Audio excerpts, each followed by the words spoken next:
Good day, everyone, and welcome to the Future of Work Livecast. I say good day because we have people for whom it's evening, for whom it's afternoon, and for whom it's morning. And a number of you have put over there in the chat where you're located. Please continue to do that, if you will. We are so glad that you are here. And you sharing your location in the chat is just the first clue of what we hope that you'll do throughout this, and that is to continue to interact, ask your questions, share your ideas, challenge Wayne and I, and all of those sorts of things. So I want to also welcome those who are on one of the social platforms, whether that is LinkedIn, whether that is Facebook, or whether that is YouTube. We are glad that you are here. And while I cannot currently see what is coming in to the chat, for you, please do that same thing, which is to capture and share your thoughts and ideas in the comments of the platform that you're in, and we will see those through the magic of a magical team that will get them to us so we can acknowledge those as well. And greetings to all of you as well who are watching later. So there are many of you that are here live, and we know that there are some of you that will be here later. And regardless, we are so glad you're here. And if you're watching later, put your notes and questions in there too. So we can make sure we can take care of those at some point in the future. So before we get into more about the why we're here and where we're headed, we should probably make sure that everybody knows the two guys that are here, the one who's talking, and the other one who is right there. Let me introduce him. His name is Wayne Turmel. He is my co-author. He is my colleague. He is my friend. We are the co-authors of these two books together. We are the co-founders of an organization called the Remote Leadership Institute, and it is from all of that leads us to this Future of Work Livecast. Wayne has a long history of working both remotely and leading remotely. He has a long history of using the keys. Steve says he misses you, Wayne. Oh, there you go. I think he's in Chicago. That's probably he's in why. Glen Ellen, actually, which is where we used to live. There you go. So that's no wonder you're missed, Wayne. Wayne was the founder and former owner of a company called GreatWebMeetings.com, which I ended up purchasing his company several years ago. So, Wayne, who am I? A little late to be asking that question. Someone just said we need no introduction, but not everyone. That may not be true for everyone. For those of you who are unfamiliar, Kevin Eikenberry has been in this game a very long time. He has been the leader of the Kevin Eikenberry group, obviously enough, which contains kind of subdivisions like Remote Leadership Institute and Bud to Boss and Remarkable Leadership. His book, Remarkable Leadership, is considered kind of a 101 level course in leadership and has for the last more than a decade. He has written, good Lord, how many books is it, Kevin? It's a bunch. We'll just it's a bunch. That's close. It's officially a metric butt ton of books. That's an official measurement at the Kevin Eikenberry group, by the way. It is. We use it a lot. Kevin is regularly on lists of the most influential leadership thinkers and speakers, and I am very, very proud to partner with him and be part of the festivities. He is in Indianapolis, Indiana, for as much as physical location matters in an event like this. And he's just a good old farm boy who happens to be the boss. So this is Kevin. There you go. You said something about a very long time. So here's a data point for you, Wayne, and everybody else. 28 years ago today, I turned in my keys at Chevron. Good. Turned in my badge and my keys, had a beer with a bunch of friends and got on the BART train. And October the 1st, the next day, I started what became eventually the Kevin Eikenberry group. And for a long time, it was just Kevin. But for a long time now, it's been a lot more than just me. And I'm glad to have you here. And a bunch of the team is over there in the chat. I should say one other thing, and that is some of the people that are, if you're here and you're just joining us, we are so glad that you're here. And some of the people over there are going to act like they know each other because they kind of do. Because last week, if you don't know, we had this event called Virtual LeaderCon. You can learn more by going to virtualleadercon.com. I was 17 at that time. Well, thank you. There's no need to be cruel. Yeah, There exactly. is Well, it is no what it need to is. be I mean, cruel. look at the color of the hair. Just saying. Anyway, so some of you are back from last week. We're so glad that you're here. But for all of you that are here new, whatever platform you're on or whether you're watching later, we are so glad you're here. And so the question would be, why are we doing this?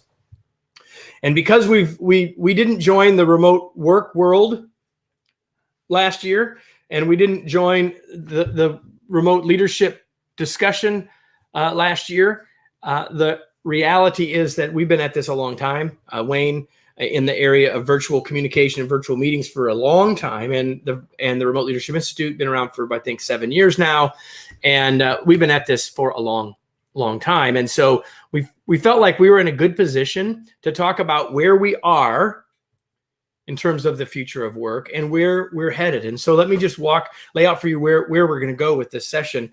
We're going to talk about the current situation, and Wayne and I are going to go through some topics and really be very practical, right? And then we're going to bring in some guests so that you can learn from some others, and I hope that you will learn from each other in the chat as well, both with the folks that are going to join us as well as those of you in the chat with each other. Then we're going to answer your questions. Now, this first section, when it's us sharing, you can certainly ask questions, but know that we're going to ask us anything you want about anything we've talked about or anything we haven't talked about. And then we're going to talk about the future. And so we're going to sort of share some trends and predictions about what we see coming and what you can do about it. So like where we are now, what other people are doing and how they've prepared and where they're heading. Talk about whatever you want. Talk about the future. That's really where we're going to go with this session, right? And that's why we're doing it. That's what we're doing. We put a poll together, and we want to know where people are on all this. So if you don't know this platform, I'm making this poll visible now. If you look along the bottom, you'll see poll. If you just click on that, just answer that question. The question is, what is our current work situation? We are back in the office all the time. We are fully remote. We are hybrid. We know what it will be, but we haven't transitioned yet, or there has been no decision or communication about the future. So we just want to get a sense. This will give a sense for everybody about where people are. And if you're on one of the other platforms, just you can't see the poll, just put in your comments section where you're at here. We're back in the office all the time. We're fully remote. We are fully hybrid. One thing, Kevin, if I may, please, is you may have noticed that there is a little bit of silly going on in the chat, and that is perfectly okay. As a matter of fact, we like that. It's really hard to learn anything while being miserable. So while, we want to make sure that people are getting good use of their time, don't be afraid to contribute, have some fun, relax. This is going to be super informal while still being valuable and a good investment of your time. Yeah, we want to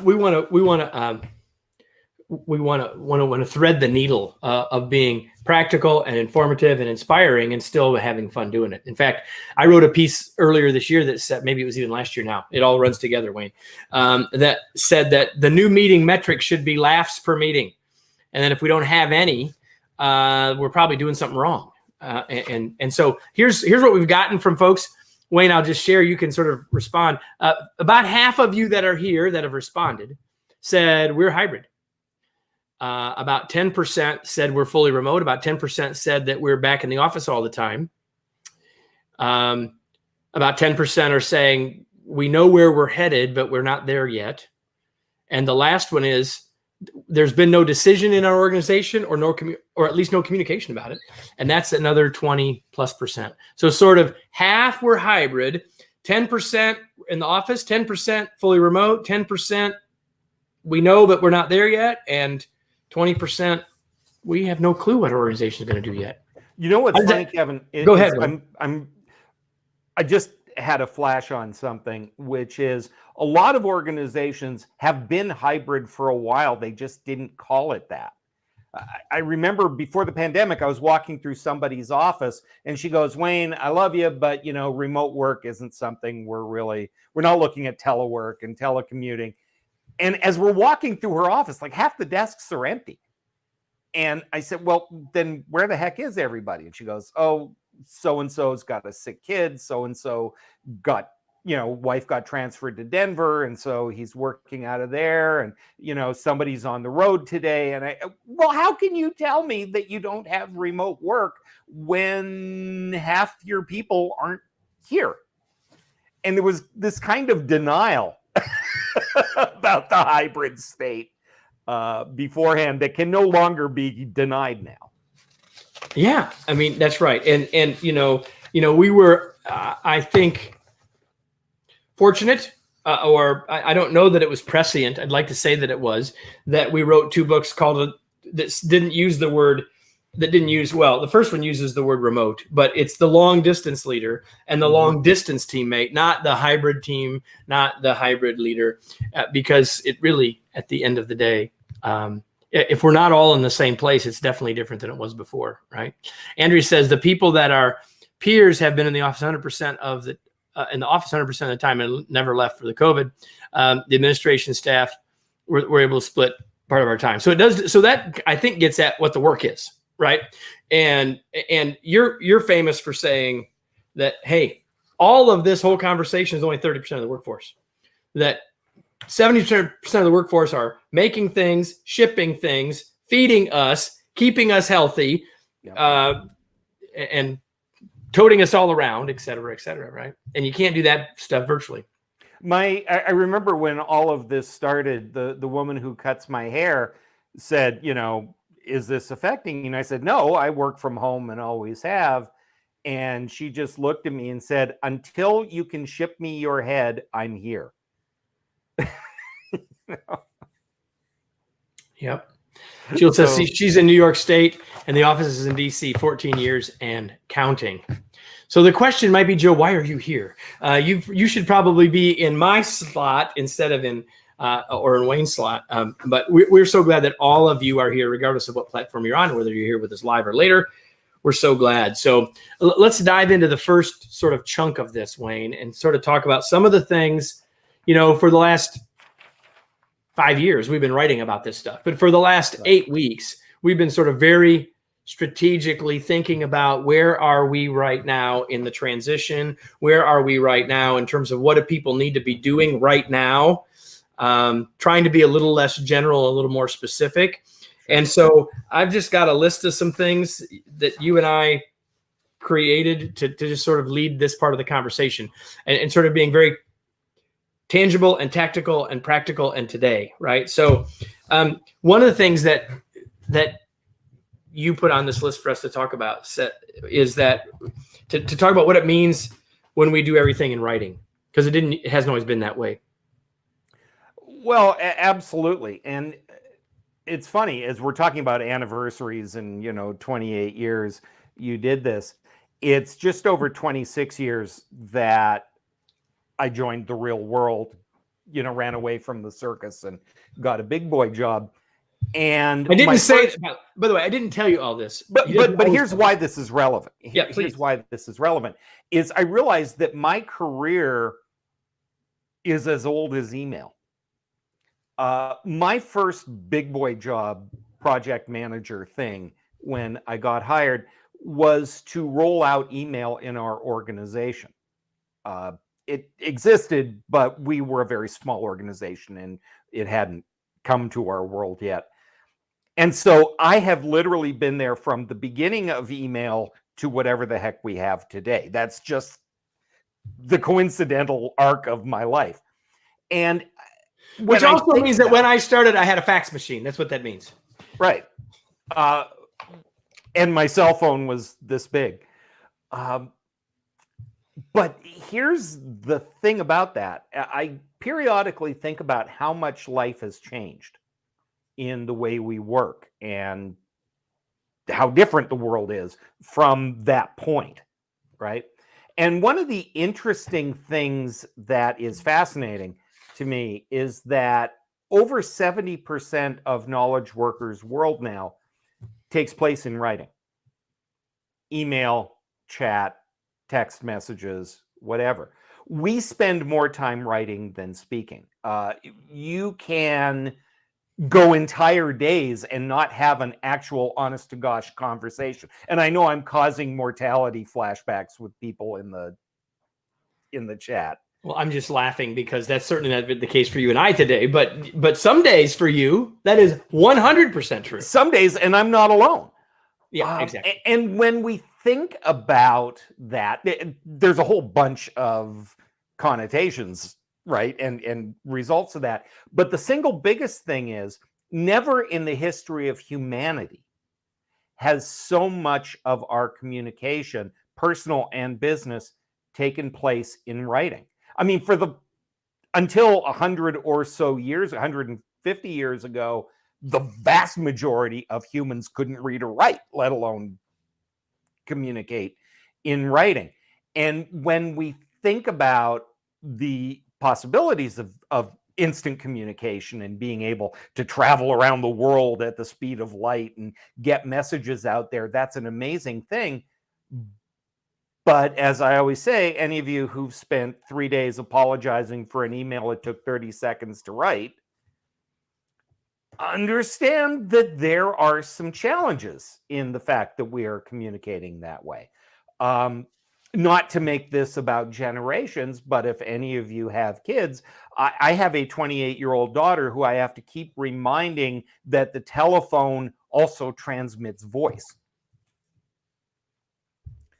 And we have gotten into more trouble than I would like to admit by text conversations that have gone awry or emails that were misinterpreted. And this is somebody, I've known her entire life and we communicate pretty well. This isn't Joe from accounting who I've accidentally ticked off. And so as I think about all the changes that have taken place in the span of what passes for my career, this one has been seismic. It's been irreversible. And we're only just now starting to understand the implications of this. I mean, email went from, oh my gosh, this is so much better than the fax machine, to the single largest identified productivity barrier that we have. Yeah. And it's a productivity barrier because in some cases we're misusing it. And it's interesting that even though in the last, I don't know how many years you want to call it, that we went from not having it at all to having it, to that's what we had, to now we got all these other alternatives, right? We've got the alternatives of on our team. We've got Slack. Some people have Yammer. Some people have Microsoft Teams. We've all got these devices that we use to text each other on, and all these other alternatives, and yet we haven't necessarily figured out, and all of that still gets us in the writing business, to your point a minute ago, but to your point about email being a productivity challenge, you would think as we had other options that maybe it wouldn't be as much of a challenge as before, but it may be more than ever. Why is that, Wayne? Well, I think there are a bunch of pieces to that. One of the things is that more tools often causes more confusion. We're going to talk later on today about what's happening in the technology world and consolidation and all of that kind of thing. But one of the things that happened immediately after the pandemic is all of a sudden people had way too many options. There is a thing called the paradox of choice, where if you've got so many options, you've got different people using different tools, you've got people using them at different skill levels. It doesn't help create processes in real communication. It kind of adds to the noise versus signal ratio that we work with. So that's part of it, right? There's just more stuff. The second thing is the way we use email has changed. I remember the first How to Write Email course that I ever wrote and delivered. The problem being solved was people writing emails the way we wrote memos. And so we would start with, "Dear so-and-so, this is to talk to you about blah, blah, blah, blah, blah." And it would be 4, 5, 6 paragraphs long with the call to action at the end. "Yours sincerely," right? because we were taking our existing way of working and transferring it to this new environment. Now, 90% of what I talked about to people about their emails is put enough information in there to be useful, right? It's not a text message. The one-line email not only doesn't contain enough context and information as a rule, it sets a tone that creates a problem. And when you say it's a text message, part of it is what should be a text message and what should be an email. And it's about being conscious and not just reactive to the need to communicate, being conscious of how we're communicating and why, and not just, to react. So it leads me to all sorts of things. But the first thing I'll say is that several years ago, and it's been several now, that we added Slack on our team. Right. And so a little bit of a couple of interesting lessons. Lesson number one, some people were super excited. Some people saw no value. We already have email. Why do we need 5 or 6 years ago now? Because it was after you got here, Marissa, and that's 7. So it's 5 to 6 years ago. So some people loved it. Some people were excited about it. Some people thought it was ridiculous and redundant. And so what we did pretty early was say, okay, we're going to decide when we're going to use which one. We're going to basically create some, what I would now call agreements or expectations around when do we use which tool. And we don't really have that frustration that I see showing up in the chat very often. I mean, sometimes individually I have to remember, did they send that to me in an email or in a Slack? But in terms of the communication in the moment or in real time, not really, and really not all that often in retrospect looking for it, right? And so, we can certainly talk about what sort of our guideposts are, but the most important thing is that you create those guideposts in your organization, and don't wait for the organization on your team, right? Go ahead. Yeah, well, I mean, first of all, that is just good information in general. Because if you wait for the organization to make decisions and policies and processes, you're going to make yourself crazy, right? I mean, one thing that we have talked about on Virtual LeaderCon and in both of our blogging and our work for our entire careers is grab your span of control and work the heck out of it. And you can't do anything about what the organization does, but you can sure get with your team and make stuff work. And that level of proactivity is critical. I think the idea of setting the expectations is so important. And a couple of people have kind of mentioned in the chat this notion of, oh, great, I sent you an email, but then I send you a text message to say, hey, did you get my email? And then I leave a voicemail to say, hey, did you get my text message about your email? Which takes us back to expectations and clarity about what's timely, what does it mean? and I would say, Marissa, the youngest member of our team, is saying that email isn't meant to be instant. And that's part of where we ended up. Well, right? It's funny. I've been saying for a long time, if you send an email and then sit there drumming your fingers waiting for an answer, you're using it wrong.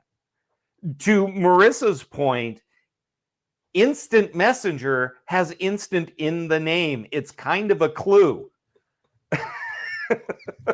Hint.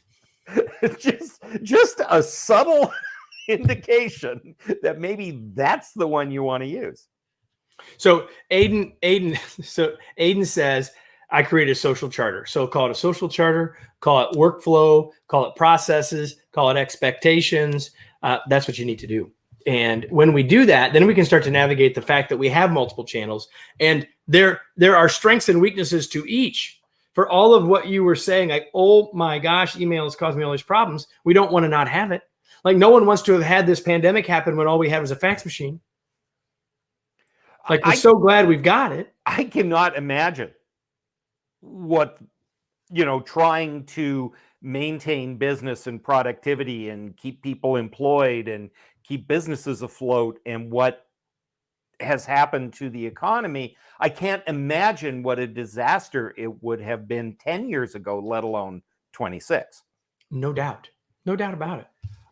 But all of this comes back to the fact that the communication that we are having in writing has a different tone and a different purpose than communicating in person, right? It's not just email, it's all of our text-based communication and digital. I remember, because I am exactly that old, when you used to write a letter or type a letter, or heaven forbid, handwrite your letter, hand it to the admin who would type it up and make it look coherent, drop it in an envelope. And you were a lot more careful about what message do I need to send? Do I have all the information in there that's necessary? You know what I mean? You were very, because it was work. It was a lot of work to communicate effectively in writing. And now we've gotten rid of the work, right? It's stupid easy. And that's not necessarily a good thing. A little barrier to a task makes you think about whether or not you should do it. Yeah, absolutely. Right? I think one of the features I would like to see in email and make it non-negotiable, and it's a lot like when you're putting in forms on a website, is when you hit submit, this big button that comes up and says, do you really want to do that? Yeah. Are you sure you want to leave? Right. Right. Yeah. And that giant button that says, are you really, really sure this is the message you want to send, is kind of important. I kind of envision that sometimes, especially if it's a very emotionally loaded kind of message. I always think about that extra step before I hit send. It doesn't always stop me, but at least I think about it.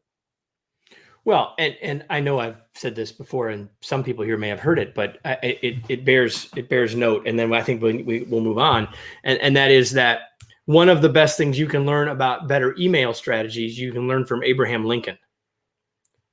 And of course, he didn't have email, but what he would do is he would need to send letters to his generals, and they would come pick him up and take him by horseback to wherever his generals might happen to be. Half a day ride, 2 day, whatever. And so he would write a letter. And sometimes he would get reports back from him. He wasn't very happy. He would write his letter, and whatever he wrote, he would put it in the drawer, read it tomorrow morning, and decide if he's going to mail it. Now, in some cases, we should wait till tomorrow. But in all cases, to Wayne's point, we could wait 10 minutes. We could wait an hour. We could make sure that's really what we want before we hit send, right? And I think that's a really valuable point, for sure. Well, I think the notion that you can respond at the speed of light does not mean that you should. And what's really funny is if you look at that email thread that's killing you, that's 100 miles long, how often is it that long because you left out important information, or you didn't write it in a way that was clear and people needed clarification or more information or whatever? Or you weren't really thinking about your audience or who was in your audience, right?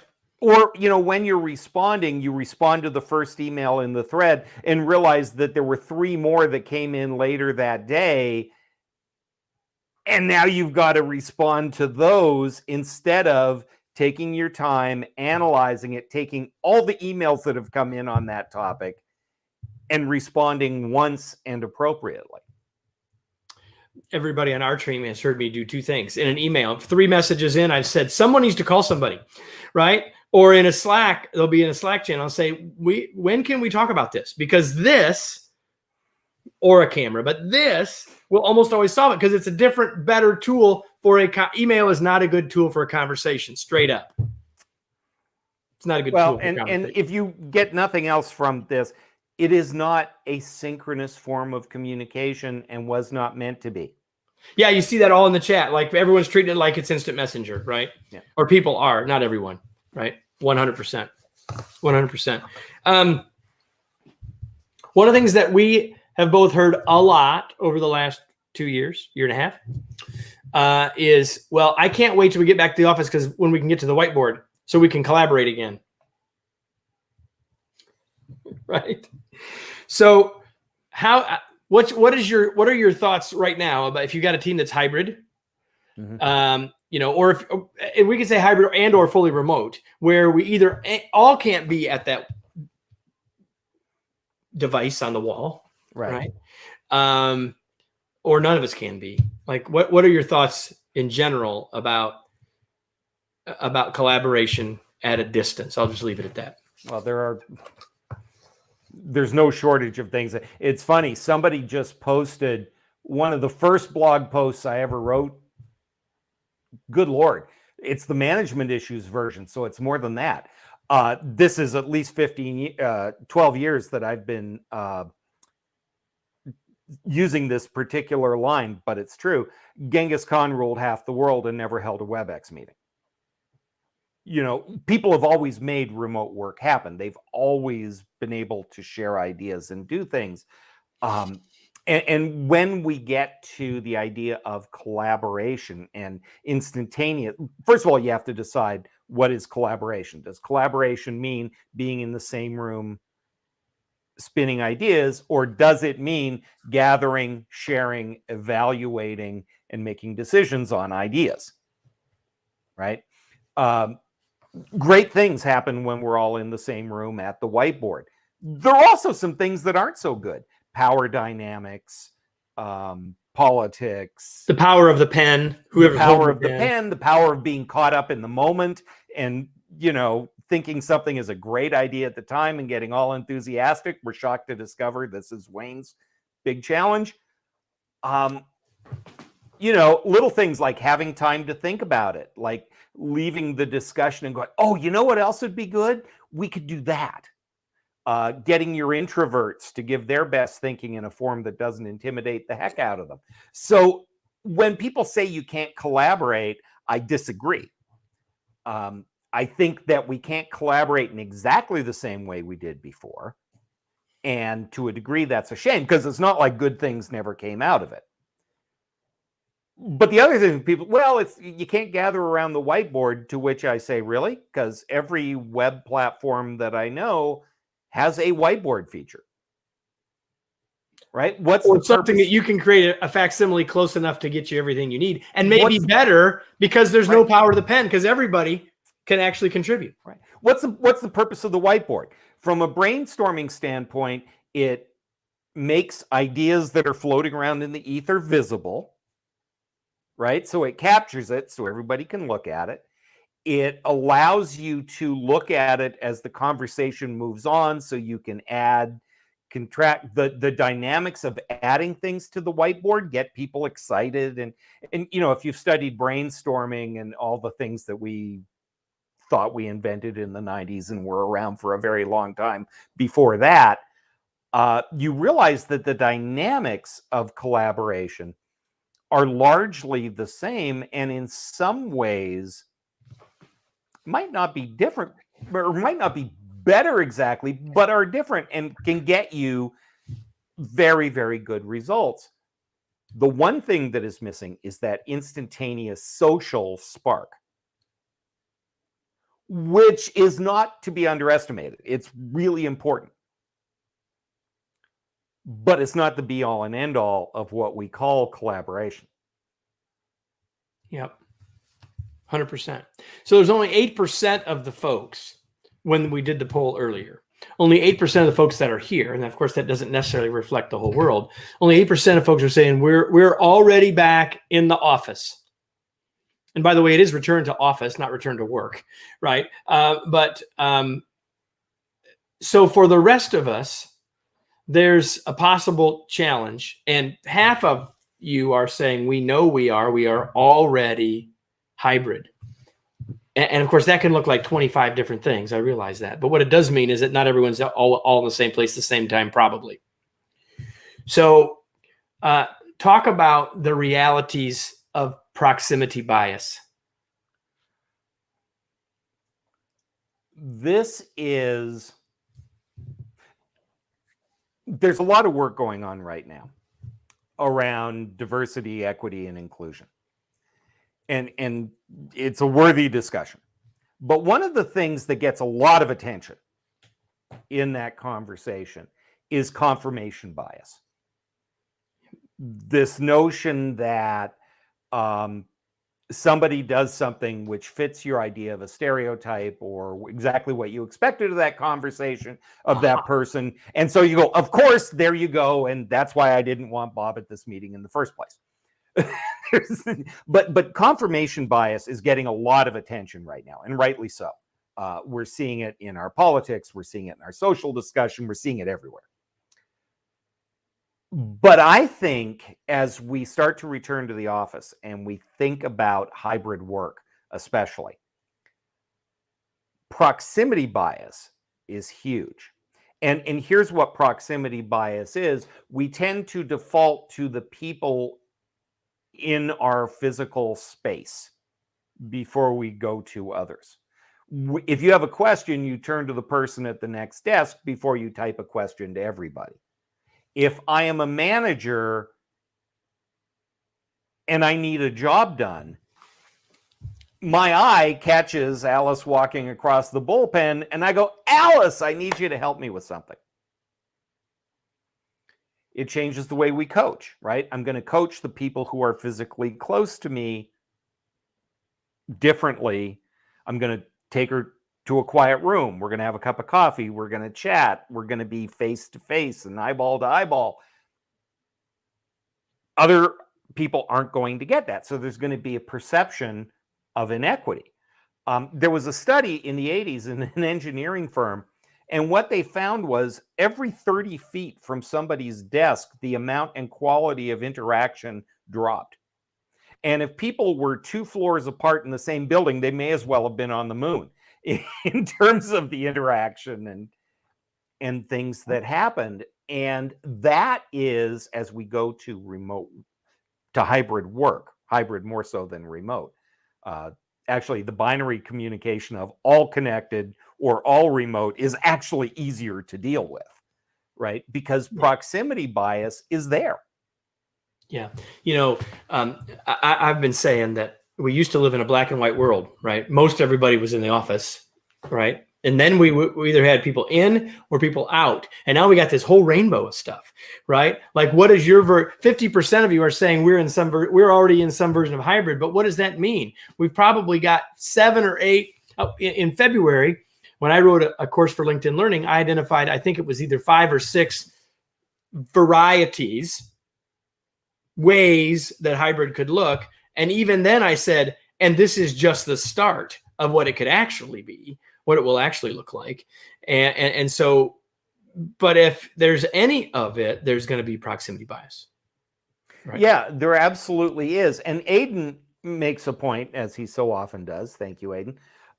Aidan makes the point that proximity bias impacts careers. And before the pandemic, there was kind of this unspoken assumption in a lot of organizations. If you chose to work remotely, if you decided to spend more time working somewhere else than in the office, that was great. You could do a good job and we appreciate you.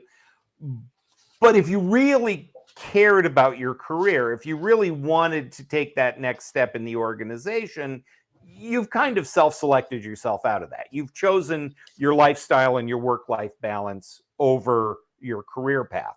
And those weasels who were in the office every day were getting all the promotions and the cool assignments. And that was because nobody planned for remote or hybrid work, right? I call it stealth. It kind of happened over time, and we found ourselves in this situation. Well, now it's a thing.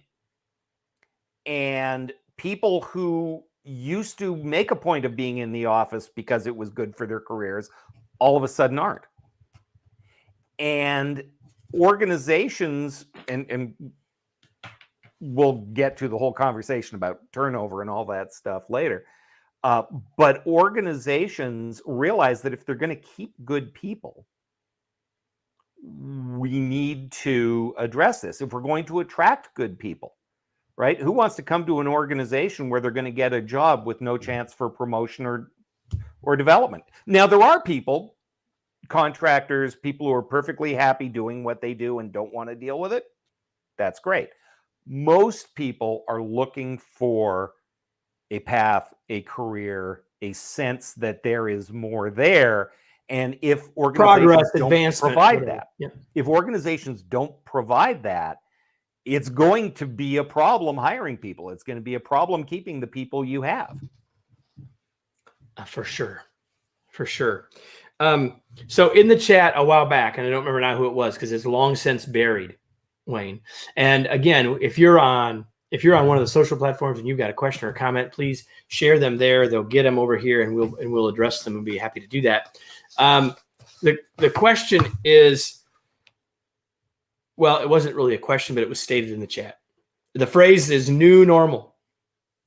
What's your comment about the phrase new normal? Oh, man. At some point, we got to turn the tables here because it seems I'm doing a lot of the heavy lifting here, brother. I got the list. I honestly you have the list? I honestly don't have a warm, fuzzy feeling about new normal. First of all, as a Weasley consultant, the catchphrase that I've been using is the new abnormal.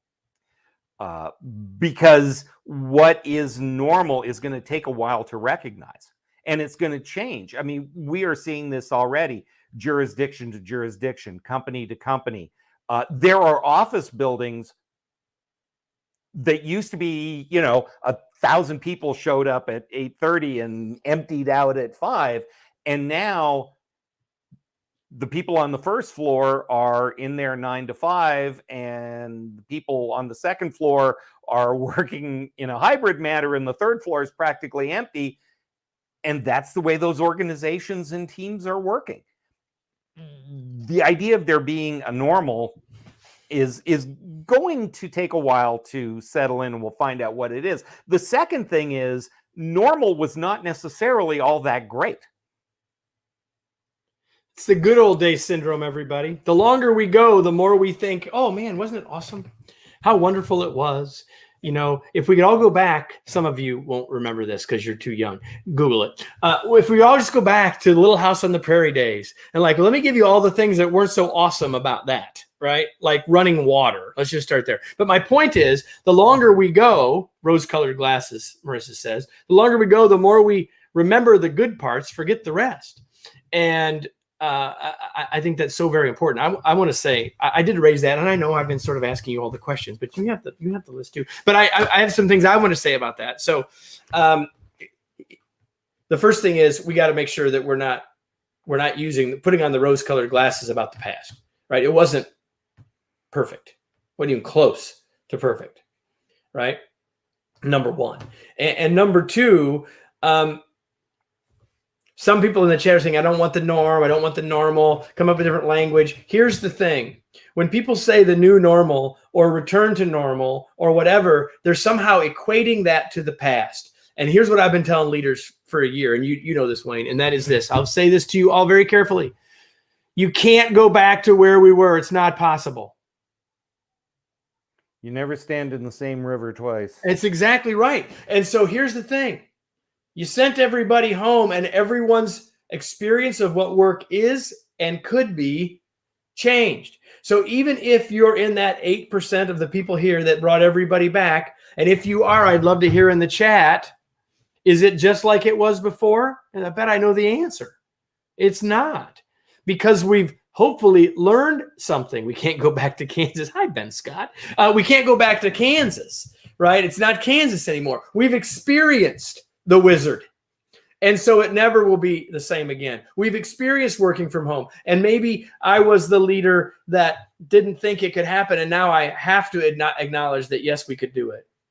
Or maybe I'm the person that, man, I still want to come back to work some of the time.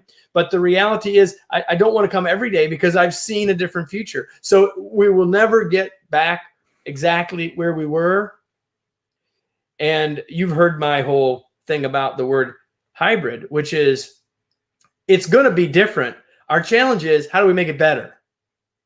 How do we make what comes next? Quit thinking about the word normal.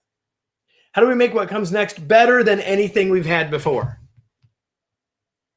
That's it, right? Yeah, it's interesting because when you break down and ask people what was it about the normal, right? That you liked. I mean, let's keep this positive and, what's the word I'm looking for? Aspirational. Big word like marmalade. Let's keep this aspirational and not just whining and kvetching. What was it that you liked? And you start to break down to certain themes that were consistent. And what do you think people are missing most about the before time, what they called normal? Well, I can tell you what I think I hear the most often. Was that a rhetorical question, or were you asking me? No, I'm asking you. I think the thing that I hear the most is I miss the connection. Right? I miss the relationship / connection / interpersonal communication, whatever word you want to use there. But I think that's the thing people miss the most. What do you think?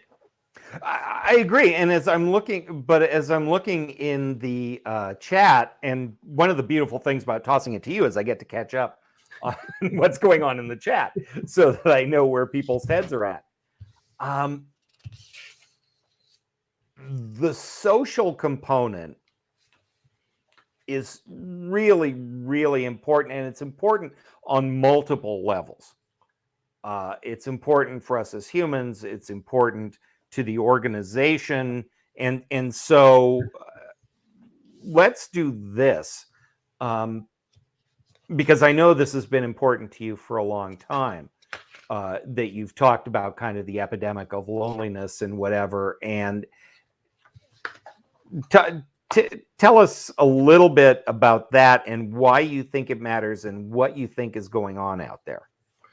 Well, I've been known to say we had an epidemic of loneliness, certainly in North America. That's where I know the data, but I don't think it's just North America. We had an epidemic of loneliness before we had a pandemic of COVID, right? And so the fact that we send everybody home to work, where at work was where they had like 70% of their social interaction, has only made this worse, right? And yeah, I wrote the Only the Lonely. I forgot that I did the remarkable TV on Only the Lonely. But the reality is that I think as leaders, we have to recognize that. And I think that many people have figured out ways to keep the connections, even when we couldn't physically get together. Right. And there are lots of people some of our clients that, everyone had to go and be, they had to work from home. That was what the government said they needed to do. And not that people disagreed with that, but that's what needed to happen. But people still figured out ways, right? And there's some things that now seem kind of antiquated, but still worked for some and are still working for others, like the virtual happy hour, the virtual coffee. But another thing that people started doing is we're going to all go meet in the park, keep our 6 feet apart, right? And still have a sense of that connection. And that I wrote earlier this week that connection is like water. We've got to have it. It's like hygiene. If you don't have connection, eventually you're going to have serious problems. Just like you don't have water, at some point, you've got a real problem. But we need more than just that, but we need that to start. Well, and it's been interesting because as you talk to organizations, and I talk to people in classes all the time, right? Who we're talking about how's it going and one of the things that we have learned is that teams that were working together and had those connections prior to the Great Diaspora have maintained those to a large degree, right? And to a surprising degree for a lot of people. What is troubling to a lot of people, and this goes to the larger cultural question, is how do you bring new people into that environment when before they just got put in the pool with everybody else and it was kind of in the air and people right. made the connections and learned to like people the old-fashioned way. And so organizations are struggling a little bit with, well, my existing team is doing great, but I have fewer people on my existing team and we're bringing new people in, and how do we integrate them? And what do you well, there's some things that we do there, and I know that's why you're throwing it to me, but I wanted to comment on Kate's point, which says it takes more effort to satisfy that need for social interaction. 100%. And we still can, right? Ben The only says thing we that I have would a say quick on that- meeting, 5 to 10 minutes every day. And when my whole team heard that, Ben, one of them said, if you say we have to have a huddle every day, I'm going to quit. And she was only mostly teasing. But the point is that can absolutely work, right? We need to find out what works for us. Kate's point is so important. Like, if we don't make it intentional, if we don't put forth the effort, if we as leaders don't lead the way in that regard, ain't going to happen. Now, I think, though, to build on what Kate said, and this is something I've experienced a lot with VLC, and this speaks to all of you, very smart people on the chat. The people who attend workshops voluntarily, the people who take advantages of learning opportunities like this, are not necessarily the people who need them, right? If I went to your boss, almost all of you, and said, how is this person? You are probably in the top percentile of managers and thinkers and basically good people. So it's easy to assume that everybody else thinks like we do, and it's as easy for somebody else to do something as it is for us. Really early on in the pandemic, I had a contact at a client in Germany, and we were talking about the shutdown. And she said, just before this happened, I just moved to Hamburg. I live in a studio apartment in a city that I don't know anybody, and I never leave the house. Right? And it's easy to say, well, just be proactive. She didn't know anybody in the organization before she got there. She wound up spending most of the quarantine in Munich back in her mother's house. And that's my daughter, right? She takes a job to go to work at the corporate headquarters for Target and to move to Minneapolis. And then they're saying there's no sense in coming if you haven't come yet till at least March. So she's saving a bunch of money. And while she's struggling, wishing she could get to know those people that she's now working with, she has the advantage that the client didn't have, in that she joined with a bunch of other folks, coming out of school. But nonetheless, she at least still has social interaction with us and others with a support system here. So she's saving money and still has a support system, even though it may not be, all truth be told, the one that she absolutely wants right now at this stage in her life, right? Bill asked a question. Bill asked a question that said, and I know there are other questions and the team is putting them in there, and we'll get to some of those in a little bit.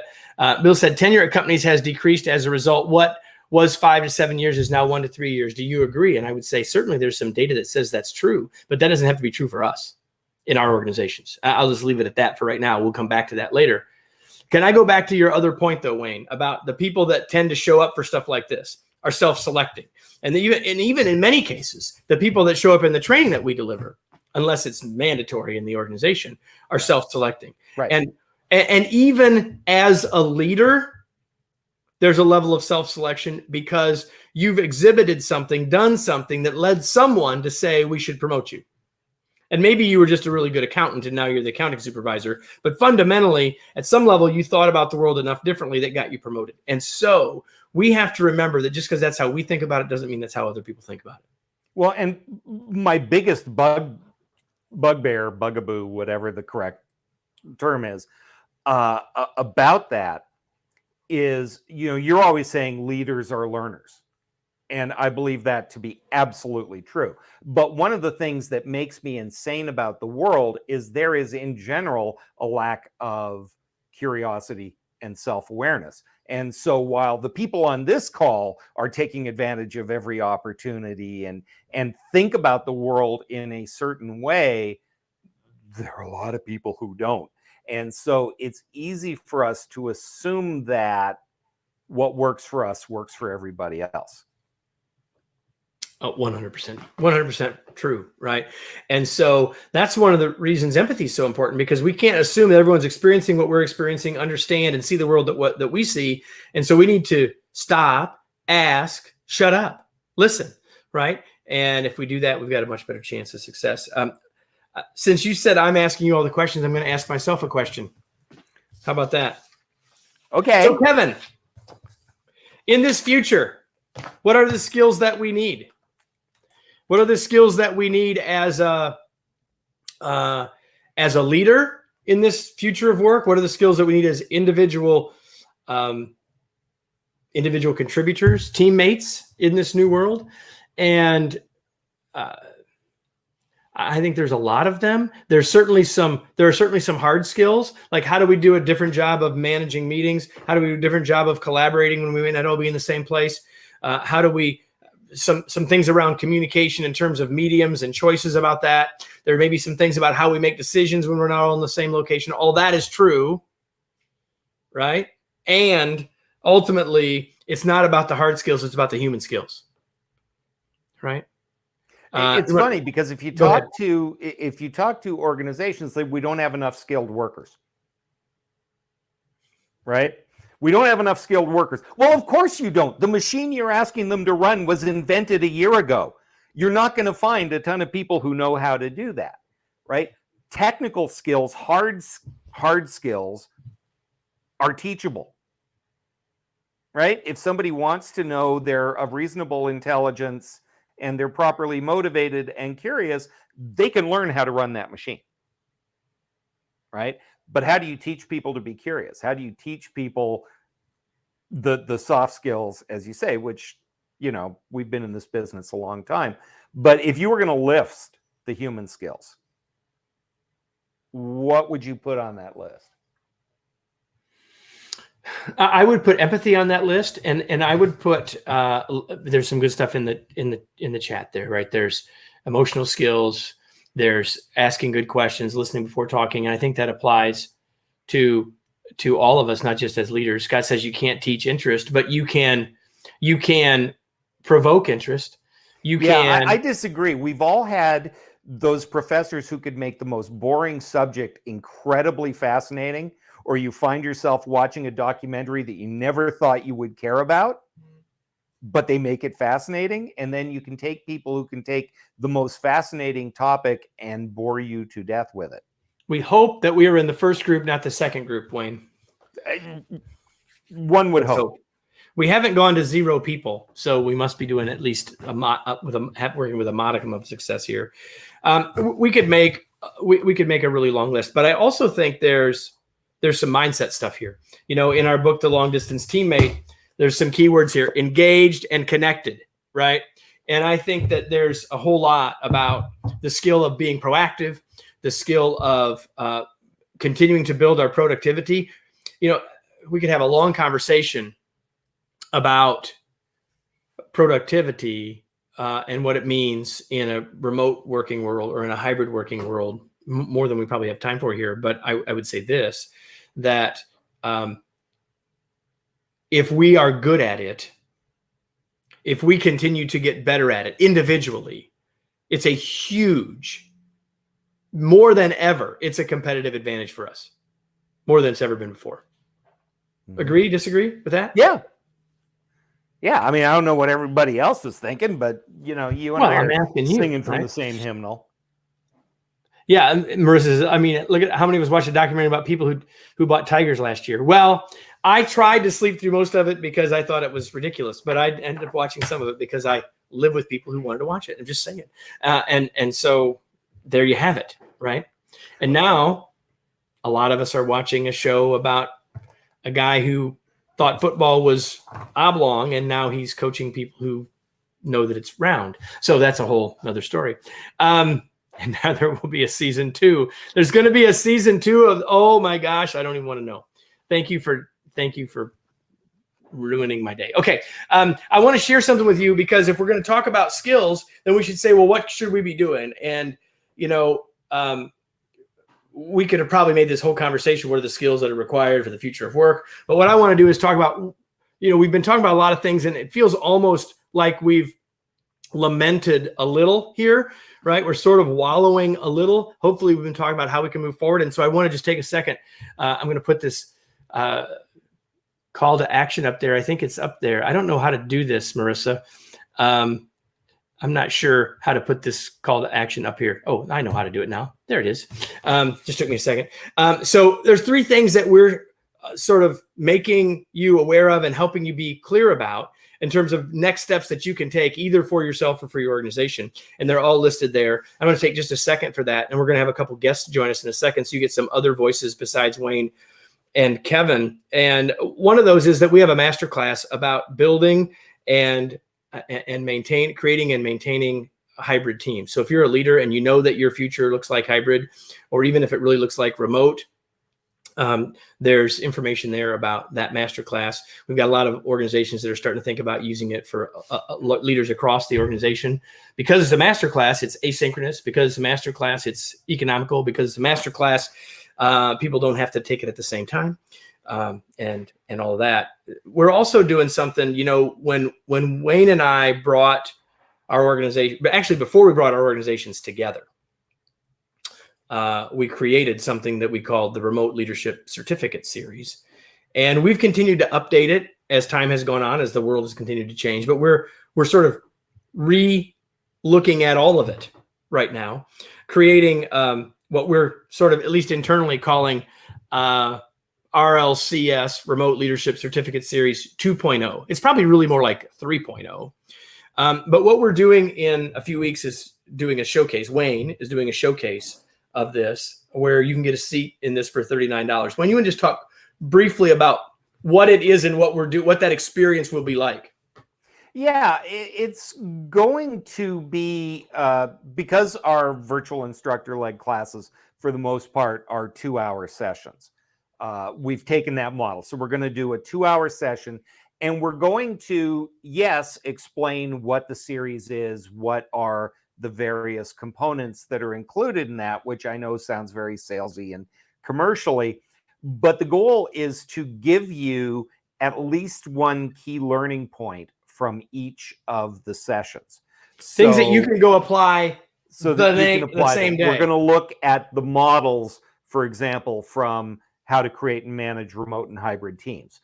We're going to look at one of the productivity questions from how to maximize productivity. We're going to look at the idea of feedback and some of the key points of feedback in our coaching and feedback class. And so while you will learn about the series and how that could be useful to yourself or to people in your organization, either as a public or as an in-house program, you will also receive some key learning from each of those sessions. And it'll be a 2-hour live instructor-led, with yours truly, session.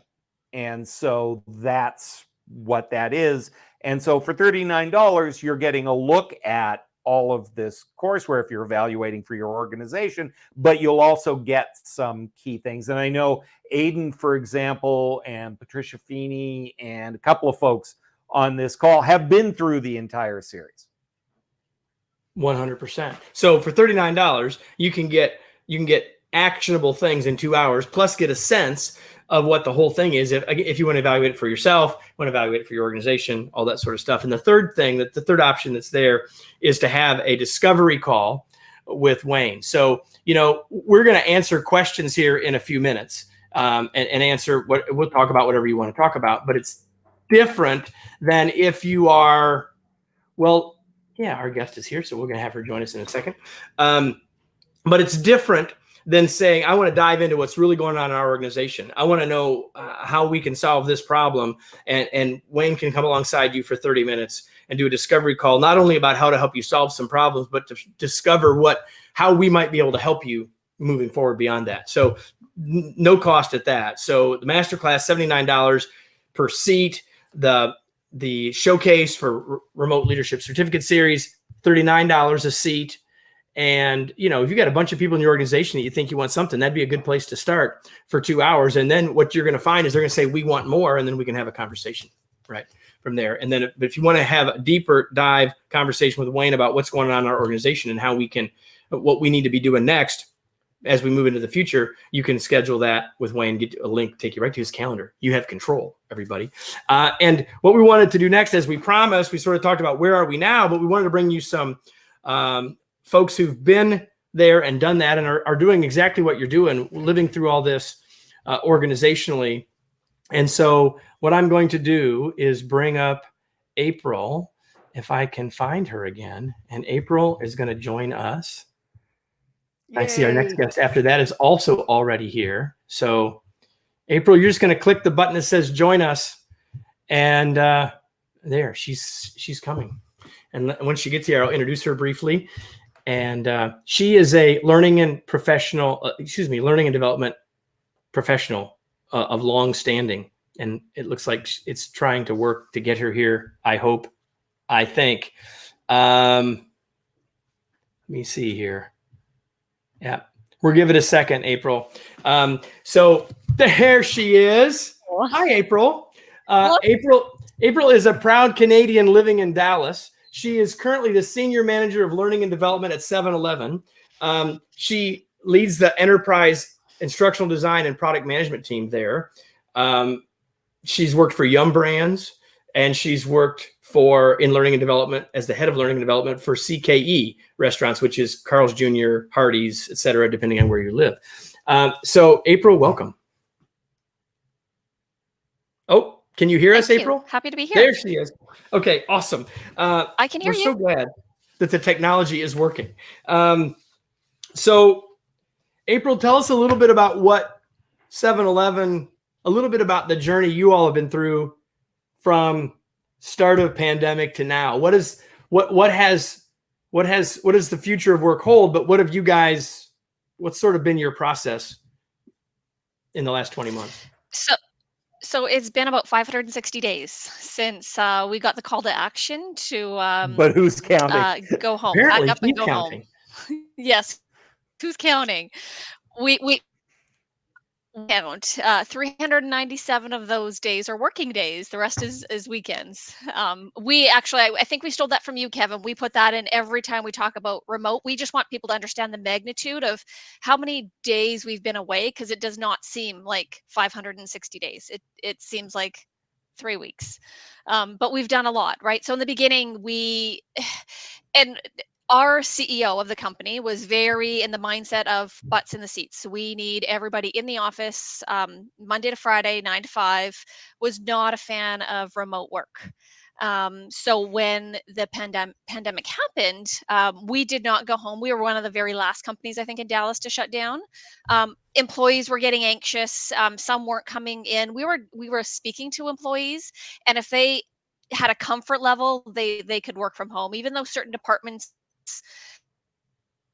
said, hey, you can work from home. A lot of the company direction was not yet. So once we got the call, we just chugged along. And even I think on our first all town meeting, our CEO was the first one to say, you guys have proved me wrong.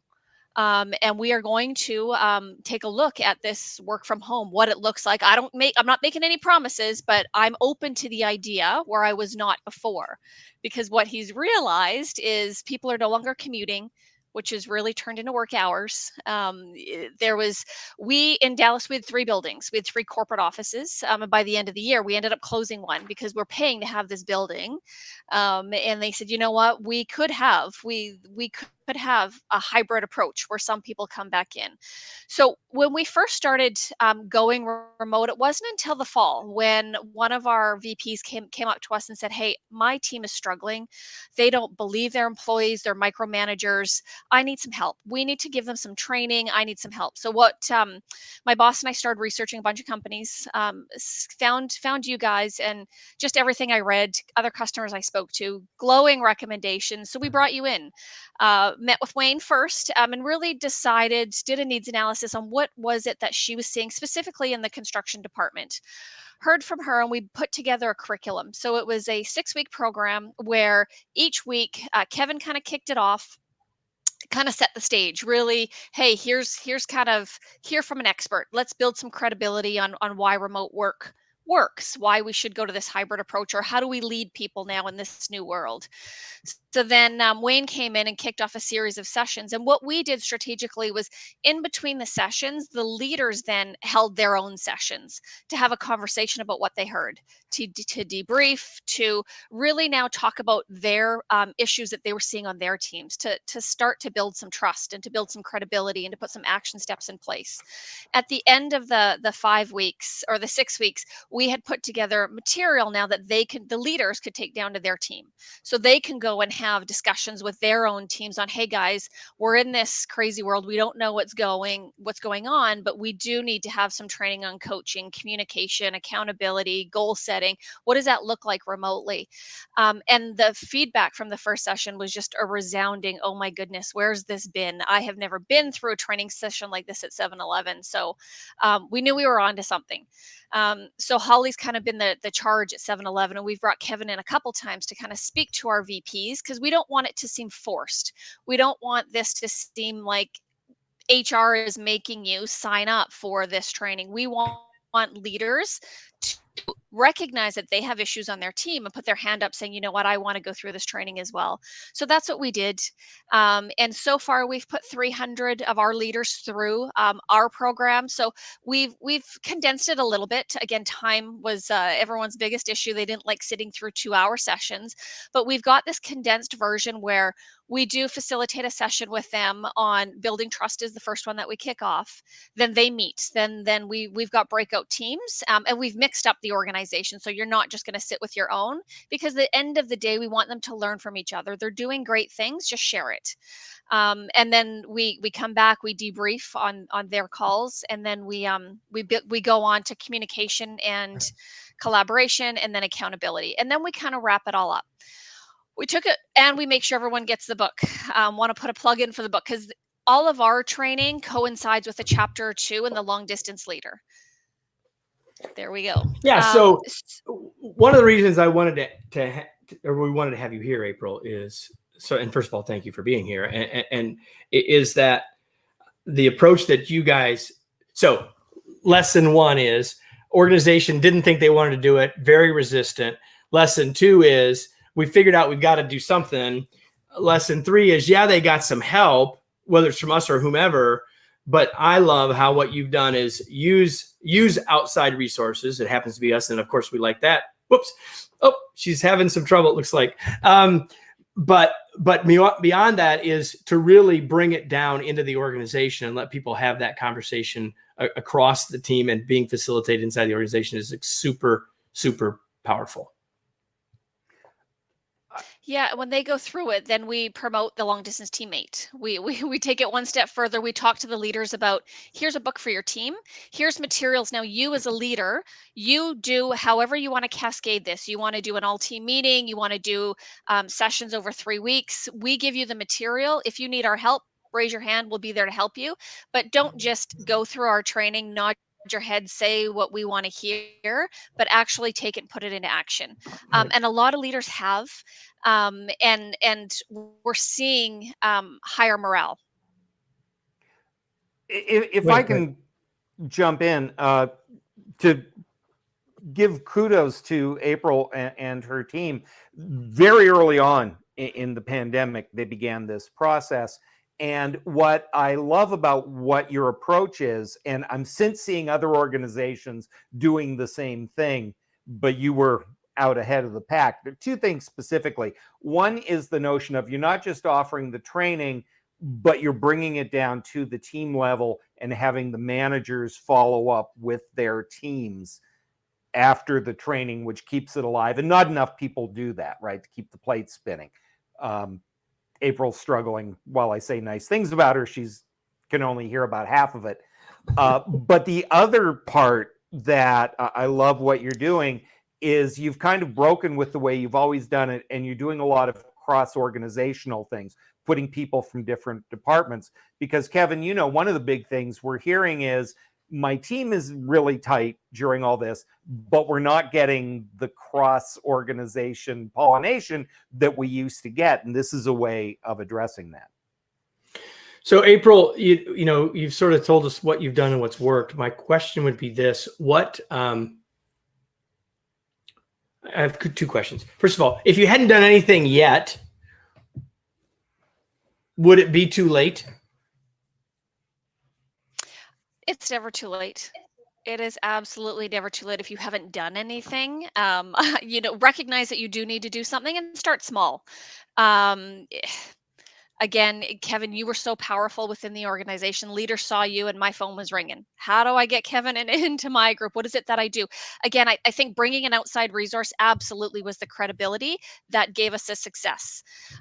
Our learning and development team at 7-Eleven, we're highly regarded in the organization, which most organizations were one of the, that they come to us when they have a problem, but they don't come to us for everything. 7-Eleven, they come to L&D for everything. This gave it a different spin because it wasn't us creating the curriculum. It was Kevin coming in and being what we needed. I think was just that push to hear from the industry expert, hear from what is going on. So absolutely, if you haven't done anything yet, no, it's not too late. We have curated a lot of content internally from your talks. We use a lot of your YouTube videos, and we do surveys after all of our training, and those get the highest ratings. Is it makes that blended approach better, because while you can't be there, you are, because we're just putting in a video, and we're always tying back to the book, we're always tying back to Kevin. Well, let's hear from Kevin, let's hear from Wayne on this topic. And it's so engaging and impactful, that again, if there's people out there that don't have budgets, I know L&D usually doesn't have a big budget, they've got a lot of curated content. Have a conversation with them, because there's a lot of great stuff that you could just pull together and just start weaving into communications. Well, knowing what you know now, you've told us what's happened and you're pretty happy, and it seems like the organization's pretty happy. Knowing what you know now, what would you do differently? I probably would have gotten some negative stakeholders to become early adopters. Some of the ones that were still in the camp of, no, I need butts in the seats, I don't believe in this remote work. I remember being on a call, and he was trying to poke holes at everything I was doing. And are you sure this is what we want to do with our teams? Are you sure this is the training? Because we're coming back to work in a month or two. I think and there's several of those in the organization. So probably I would have had a stakeholder meeting with them. Again, I didn't have a crystal ball. I didn't know what was coming, but right? Just the feedback that I'm hearing, that just the feedback I'm hearing, that this has been one of the best trainings they've been through. If I had a crystal ball and could say that, hey, you know what, here's what your employees are going to get out of it, here's the benefits, I would have gotten in front of some key stakeholders just to get some more early adoption. Because again, it was slow. Everyone was excited at first, and then it slowed down. Now right. We've acquired Speedway, so we've got another corporate office in Enon, Ohio. We're doing all the org redesign this week and next week, and we're going to have another 1,000 people into the family, and they're not moving. They're not moving to Texas, so there'll be a lot. They don't want to move to Texas. Just saying. They're happy in Ohio. So everybody, they've been doing this while doing a huge acquisition, which adds a whole other layer. I want to ask you one more question, and April, we appreciate you so much being here. If any of you have questions, you can put them in the chat. We'll ask her real quick. And then we're going to bring our next guest in just a sec. But the other question I would have for you is what is now happening organizationally? Like you got rid of one building. You're going to be in I know you're going to be in some version of hybrid. What is your hybrid going to be? Just tell people, like, where are you going to end up, or what's the future of work at 7-Eleven? Still figuring it out. We are still figuring it out, because we haven't defined what is the future. We're like you mentioned, it's this huge acquisition. Teams are starting to be formed. New teams will be formed. We will probably, I think, have some communication in about a month or two on, hey, here's our approach. But what it has been and what it's continued to be is ask the employee what they prefer, and that's pretty much been okay with the organization. And hey, if you want to come in 1 day a week, fine. If you want to come in 2, 3, 4, as long as you work it out with your manager and you get your work done. I think the company has realized we can't be butts in the seats 5 days a week, because we're just not going to retain people anymore. People enjoy working from home. Some do, some don't. But I think we're still going to have this combination of a hybrid approach. But it changes every week. It's something different. So we will be hybrid, but what that looks like, there'll be absolutely 100% permanent roles on folks that need to be in the office. But for the most part, I think we are going to that hybrid approach. And some hoteling. That's where I was hoping you would also mention real quickly. Some people are going to be sharing desks, finding a desk, etc. That's where you were. That's still the plan? I gave up my desk. I gave up my desk. And we were early on in January, we were going to introduce a hoteling system with a booking system. We are now looking into October and we haven't launched that hoteling system yet. Again, they're working out the kinks because, yes, half the people that the rule was 4 days a week, you can keep your desk. If you don't want to come in 4 days, then you move to hoteling. And creatures of habit. So when I go into the office, I go to where I sat before. And people just know that's April's seat. Even when I'm not there, nobody wants to sit there for whatever reason. But we're not at, I would say we're probably 25% capacity in the office, but you'll see creatures of habit. They just go back to where they sit until the system gets launched, which is going to be Right. another few weeks. But you can go in, book your space for the day, book a meeting room. Perfect. April, thank you so much for being here. Yeah, Thank everybody you in the guys. chat, if you give her a hand, give her a emoji, say thank you, a round of applause as Wayne's doing. April, thanks so much for joining us and sharing some of what you guys are doing, have done, what worked, what didn't. We appreciate it very much. Yeah, and I just appreciate your partnership. You got us to where we are, so thank you guys. It's our pleasure and continuing to be your partner in that regard. So now there they come. There comes all the thank yous. I'm gonna bring up our other guest. I'm gonna let you go, April, and Okay. thank you again. And I'm gonna bring up our other guest sort of simultaneously ish. There comes Paul, and there goes April. So yeah, here comes Paul. Any comments about that, Wayne? Anything at all before we move on to Paul? No, I think it's kind of funny. When we began the journey with 7-Eleven, they were very confident in their hoteling operation. And I remember April and I having the conversation that hoteling is a little more dramatic than people expect. And here's the example. If you've ever shown up on Sunday and somebody is sitting in your pew, oh, the drama.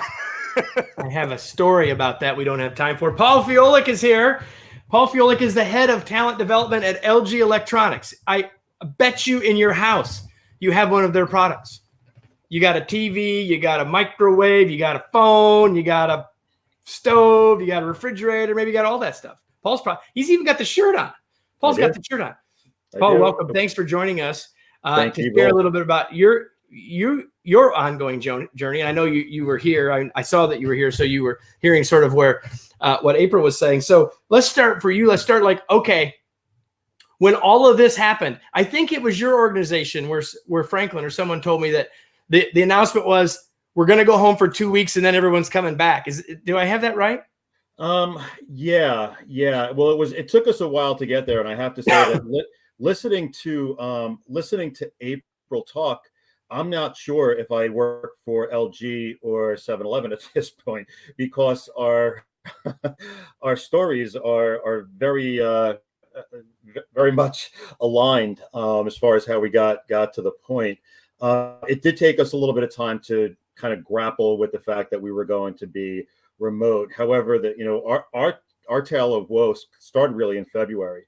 And as the whole concept of the virus started to bubble up, and rumors started to spread, and news stories started to get out there, our CEO formed a COVID task force, and we started to meet daily, every morning, 8 a.m. in his conference room, up until the day that it was decided that we were going to go remote, and then for probably 2.5 to 3 months after we went remote, we were still meeting as a task force every day, because it took, so much coordination to get our employees home, to make sure that they had the right equipment, that we were keeping anybody who had to still be in an office, like those essential employees, as far as IT, our manufacturing sites, customer service, our technicians, keeping them safe, sorting through the regulations that were coming out. I remember, developing toolkits in the early days, and, having to provide guidance on masks that right now the CDC is not recommending wearing masks. And then a couple months later, it was everybody was wearing a mask, and we all know that journey that we've been on as far as mask wearing. So once the decision was made, it was made, and we left. It did take us, I would say, a little bit of time to get to that point. We had to push and make the recommendation to the senior leadership. And being a Korean organization, FaceTime is also very important to us. That's where I was going to go next. I mean, lots of organizations have faced, and April said it, the CEO didn't want to do this, didn't think it was possible. But you guys had another layer or two, I think, of complexity. I mean, everyone's culture is different. Everyone has some leaders that, were ready to try something, and those who were the naysayers. But you had not only the people that didn't think it was a good idea or didn't like it, but you had this other cultural component of your Korean leaders and those who are expated into the U.S. So talk about sort of the, and it's no disrespect to anyone, just different about how that made it even maybe more challenging for you guys. Yeah, it was, because, I heard April reference productivity, right? And how we're going to ensure that people are being productive. And, I think the Korean culture is very black and white. And when you are managing in a remote or even a hybrid type of situation, you're managing in the gray, right? And this concept of I see you, therefore you work, as opposed to I don't see you and therefore you don't work, needed to be addressed. So there was a fair amount of that. However, we did a lot of communication, we did a lot of education, we did a lot of surveys, not only for our employees, but also as far as surveying our managers. And through our survey results, we knew that 88% of the people managers that we had trusted our employees to get the job done from home. But we still had, that still left 12% of people managers who were, a little bit more skeptical. Right. The best result was really our results, right? The proof shortly came thereafter as far as us, I remember in the month of March and the month of April, a complete projection of us dropping 25% off of business plan, and how are we going to compensate for that loss of revenue and profit?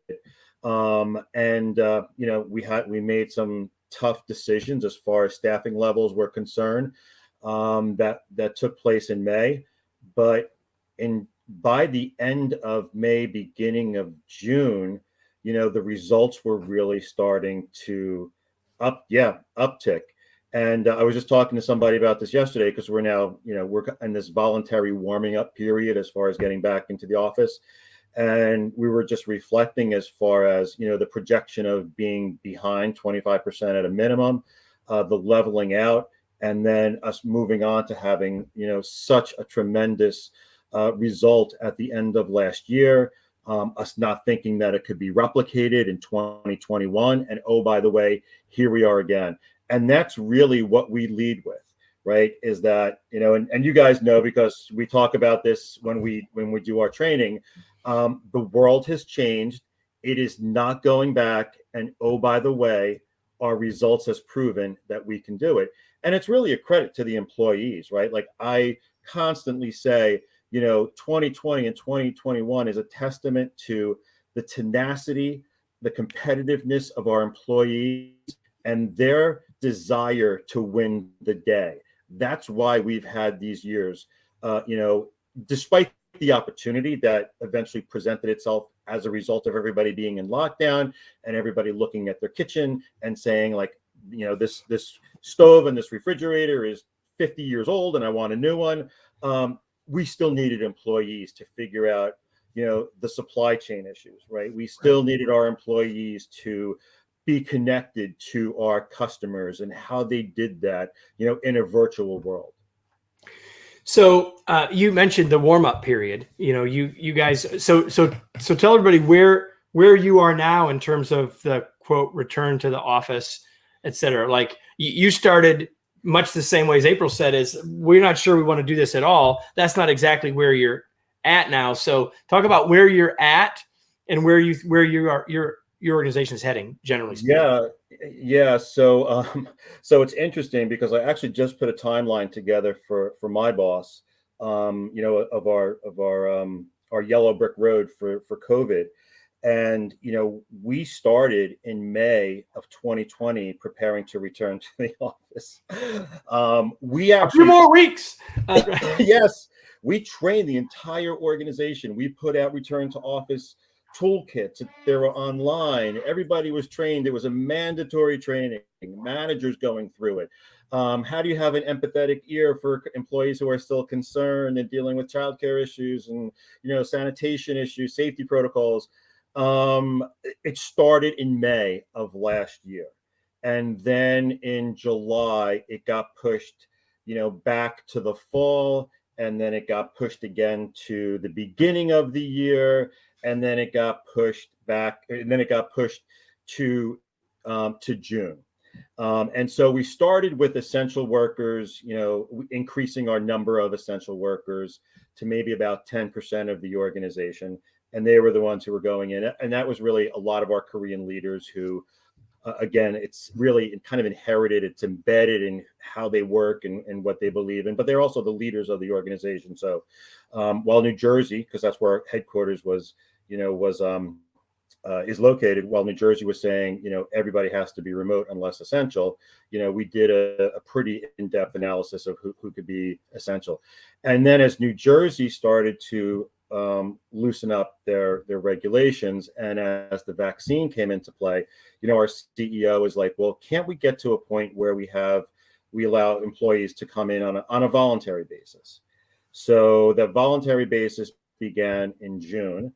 And the caveat was that you needed to be vaccinated in order to come into the building on a voluntary basis. Now, the saga continues because the Delta variant continues to play a lot of mind games with us and is very disruptive as far as our return to work. So about 4 weeks ago, it got pushed to it was supposed to be September 6th or September 7th, as far as our official return to the new working arrangements, hybrid and whatnot. That got pushed to October, look at my calendar, 18th. And now about a week ago, we just communicated that we will not be returning until January of 2022. Now we are going in on a voluntary basis, again, provided that you are vaccinated. And right now we're wrestling with all of the new federal regulations that are. So what percentage of people, and it probably depends based on whether they're in Alabama, they're in New Jersey or whatever, but Sure. rough numbers, what percentage of people are voluntarily coming back part of the time now?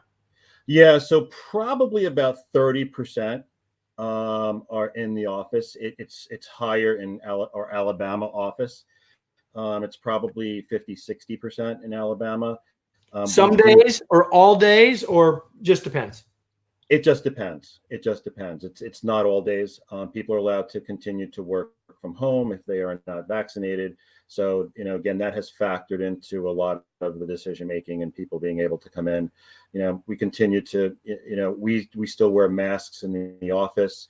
We still social distance. It's 6 feet. When you're at your desk, you don't have to wear a mask as long as you have 6 feet between you and your coworkers. But if you're walking to a conference room, if you're walking to the restroom, if you're walking downstairs to pick up lunch, you have to be masked. And I have to say, the employees really kind of abide by that. It was tough sledding, especially as people were getting vaccinated. The number one thing is, if I'm vaccinated, why do I have to wear a mask? I'm going out to dinner, why do I have to wear a mask? Well, I don't have to wear a wet mask in a restaurant. Why do I have to wear a mask here? And really, I think LG has taken from the beginning, like as soon as this thing started to bubble up in February of last year, the company has taken a very conservative approach as far as our safety protocols, above and beyond what some CDC guidelines were. So I know that you listened to April, the conversation with April, and you guys have taken a slightly different approach in that you've brought leaders together that are in the same, consciously chose to bring leaders together, not sort of mixed cats and dogs, but sort of like in working leadership teams and business units. Talk Intact about intact leadership teams. Talk a little bit about that decision and sort of how that's played out and how you feel about that at this point. Yeah, so I think coming out of the two sessions that you did for us, Kevin, with just the leadership teams, and the introduction of flexible work arrangements, and knowing that it would take some of our managers a little bit of getting used to and how to adapt, we decided that training was important, and to provide that level of support, it was mandatory. But the decision to do intact team training was really to allow each business unit or division as a management team to get together and vet through some of the issues that maybe we didn't think about or realize as these new policies were coming out, and just kind of give them a forum, A, to educate them, but B, to have open discussion as far as how they were going to address maybe some more unique issues within the business. One of the intact teams. One of the things I loved about the approach that we created with you is that those business units could largely decide when they wanted to do it based on what made sense for them. In fact, I'm doing one next week, right? Mm-hmm. And while most of them are done. And the other thing is that we created a very interactive process, right? So very customized training, very specifically to your needs. And we're really giving them a lot of time to sort of interact with each other on topics, to give themselves some time to think together that they may not necessarily have. And I think that's my perspective. That's been a very valuable part of the process. Yeah, I would agree. Knowing, I'll ask you the same question as we start to wind down. And again, we so much appreciate your time and your experience and wisdom, Paul, but what, if anything, knowing what you know now, would you do differently? Yeah, I was trying to think about that. You figured I was going to ask, right? Yeah, I know. And I'm like, I know the question and I don't know the answer yet. Well, that's okay. That's fair. So I think what I would have liked to have seen a quicker decision to get us to remote, because it was causing a lot of anxiety for our employees at the onset. So I think that's, in looking back, that really was the missed opportunity. But I think, again, as a credit to our employees, as we've surveyed them, and we've surveyed them a fair amount, right? So we were always kind of keeping ear out to what the employees were saying. The first survey that we did in April of last year, after we eventually got home and we were in that lockdown period, 94% of the respondents, and we had an 80% participation rate in the survey, 94% said that LG has taken, the appropriate measures and put in the appropriate protocols to keep employees safe. And we just did another survey in July of this year that was return to the workplace. It dropped, I think, two percentage points. So because people are starting to come back into the office, so maybe not as critical of an issue for some folks. So, but it's still been very high, results as far as, or very strong results as far as what the employees are telling us. But yeah, I think that the one thing that if you could rewrite history, it would be to get out of Dodge quicker. Gotcha. Wayne, anything you want to ask Paul before we thank him and let him go? All of you in the chat, if you've got a question to ask, and let him know how much you appreciate him. Wayne? Yeah, I made a note about something that Paul said, which is a theme that we've heard a lot. And so, Paul, maybe you can help us do this. At the beginning, a lot of people vastly underestimated people's willingness, ability, capability to work from home, be successful, be productive. A lot of especially senior executives, not just in your organization, but all over the place, put on a good face, but didn't really believe that this would all work. And so on the one hand, they vastly underestimated people's ability and willingness to do this. But I worry the longer it goes on that we may be overestimating their ability to sustain it. It's true. And the longer that we're dealing with the variant now, right? Because we've morphed into the Delta variant, the more uncomfortable it gets. It's like we needed to flex right into the flexible work arrangements right away.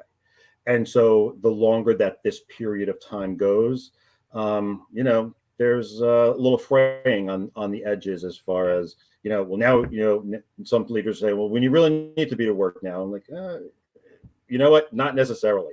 But that's a battle for my boss to fight. I'm just the support. I'm in the bullpen. But yeah, the length of time is making it more difficult for people to adapt, because I think this is something that you have to see in action again. And it's one thing when everybody was remote, but now how is this flexing of people coming in when they want to, right? As opposed to us knowing that it has to be. How is that going to work? Absolutely. And any final thoughts that you have? Anything else you want to share, Paul, before we let you scoot? No, it's been great working with you guys. Wayne, I'm usually used to seeing you in front of a Welcome to Vegas sign. So he doesn't take his desk out to that sign. It's just fake. But yes, he does often use that, does he not? So we also did the books. Just as a plug for you guys, we did the books, and we also did it in Korean for our Korean leadership. So we provided that. There you go. Paul, thanks so much for joining us. And we appreciate you. We appreciate your time, your expertise, your wisdom. We certainly appreciate your business. But thanks so much for joining us. Okay. Thanks, guys. Bye, everyone. Yep. Bye-bye. All right. We're going to let him scoot. And so April is giving him a hand. So there you go. We're going to move on to ask us whatever questions you want to ask us time period, everybody. And there's some already in here that we're going to get to in just a second. I'm going to put this up again, multiple ways that certainly what you heard over the last few minutes is that maybe a good thing to do would be to have that free discovery call with Wayne to see, well, what could we actually do where we are now? Maybe we're already have made the move and we've got skill challenges and we need to do something. Maybe we're in the mode of we haven't decided what's going to happen. We don't know what's going to happen yet. What do we need to do while we wait? Whatever that might be. So whether it's getting on Wayne's calendar for free, or whether it's saying, hey, I want to come, or I want to send some people to this Remote Leadership Certificate Series showcase, 2 different dates with Wayne for $39 a person, or whether it's, hey, we want to put some people asynchronous into this masterclass about building and maintaining and building hybrid teams. All options there for you. So any observations, Wayne, about those conversations with Paul and April before we take people's questions? And you guys can start queuing them up. We've got a few, but any questions you want to ask us, ask away. Yeah, and I've got a question for you too one of these days. The thing that it's like when I made that comment to Paul that we underestimated people at the beginning and kind of are overestimating their stamina now. I think that's a recurring theme, what he said about, it's starting to fray at the edges a bit. I think it's frayed at the edges for some organizations sooner than now. Certainly, I think in my experience or our experience. And the other thing is, I think the other thing that we're underestimating, and I think I'm on board with this now, but I think I was for a while as well, is just how hard it's going to be for some people to literally go back into that workspace. And like, there are some people that I never met, and now I'm going to meet them, and I'm kind of excited, but I'm not sort of used to this thing. I've been working from home for a long time, and do my shoes still fit or whatever? There's the simple stuff like that, but there's just like, man, I've been doing it this other way so long now, I almost forget what it was like. And I think we need to remember that. Again, people's mental health is not where it once was, as a general statement. That's the question that I was going to ask you, actually. So you and I have had this conversation privately, and I wish sometimes people could kind of hear the nonsense that we spout back and forth sometimes just amongst ourselves. But one of the things that you said that I totally agree with and didn't honestly expect it to hear from you was the idea that right now everybody's diversity, equity, and inclusion. That's the big push. but you feel that something else is going to be the next big push. Oh, there's no doubt. And maybe I'll say more about this later. We'll get to these questions, but I'll just say this. I've been at this a long time, and you see things come and go, and you see trends, and you see things become the hot topic, and all with good reason, right? We are currently riding the second wave, and I'm not saying this to be cynical at all. I'm just trying to make an observation. We are now currently in organizations riding the second wave of the diversity conversation, right? First time it was everyone needs diversity training. Now it's everyone needs diversity, inclusion, equity and inclusion training, DE&I. And I agree 100% with both the sentiment and the need, right? It is the thing du jour right now. Mental health is the next DE&I in terms of getting really recognized as really important, and organizations saying, we got to do something here. And it will be different in that it might not all be training, although I think there's some training, their mindset, our words now, mindset, skill set, habit set stuff there. But there's also needs to be a recognition that there's going to be, I may have once stated a Holiday Inn Express. It doesn't make me an expert psychologist, right? And so I just think that the frontier, the opportunities for us as organizations, and the awareness that's come from a whole bunch of factors, including what happened at the Olympics, right, is such that that's going to be one of the clear, not only needs, but actions people are going to take in the coming year. Is that what you wanted me to say? I mean, is that what? Well, it's what I lobbed it to you for, but right. That's what I meant. But I think it's important, and there's a whole rabbit hole that I'm really reluctant to go down, but it really talks to how we need to re-examine what are business issues and what aren't. What are things that we need to think about? And that's why it surprised me a little bit that you were so passionate and sure that was going to be the next wave, because it's really easy to say, yeah, we want sane, well-adjusted workers, but that's not our business. As an organization, as a company, that's not an area that we need to play in. And yet, if we don't pay attention to it, and we don't offer at least some support beyond lip service, there is a business impact on that, and there is a long-term effect. Well, there's a couple of things. One is that I think that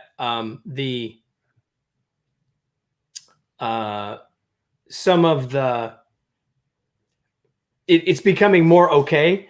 It's more socially acceptable to talk about the fact that I'm lonely, I'm feeling isolated, that I'm having some mental health challenges. So I think it's safer for people to say. I think there are more challenges because of the COVID and everything related to it. I think it's become more socially accepted for people to mention it. And I think that figuring out how to help our folks with it is both the right thing to do and a tremendous way to make sure we retain the great talent that we already got.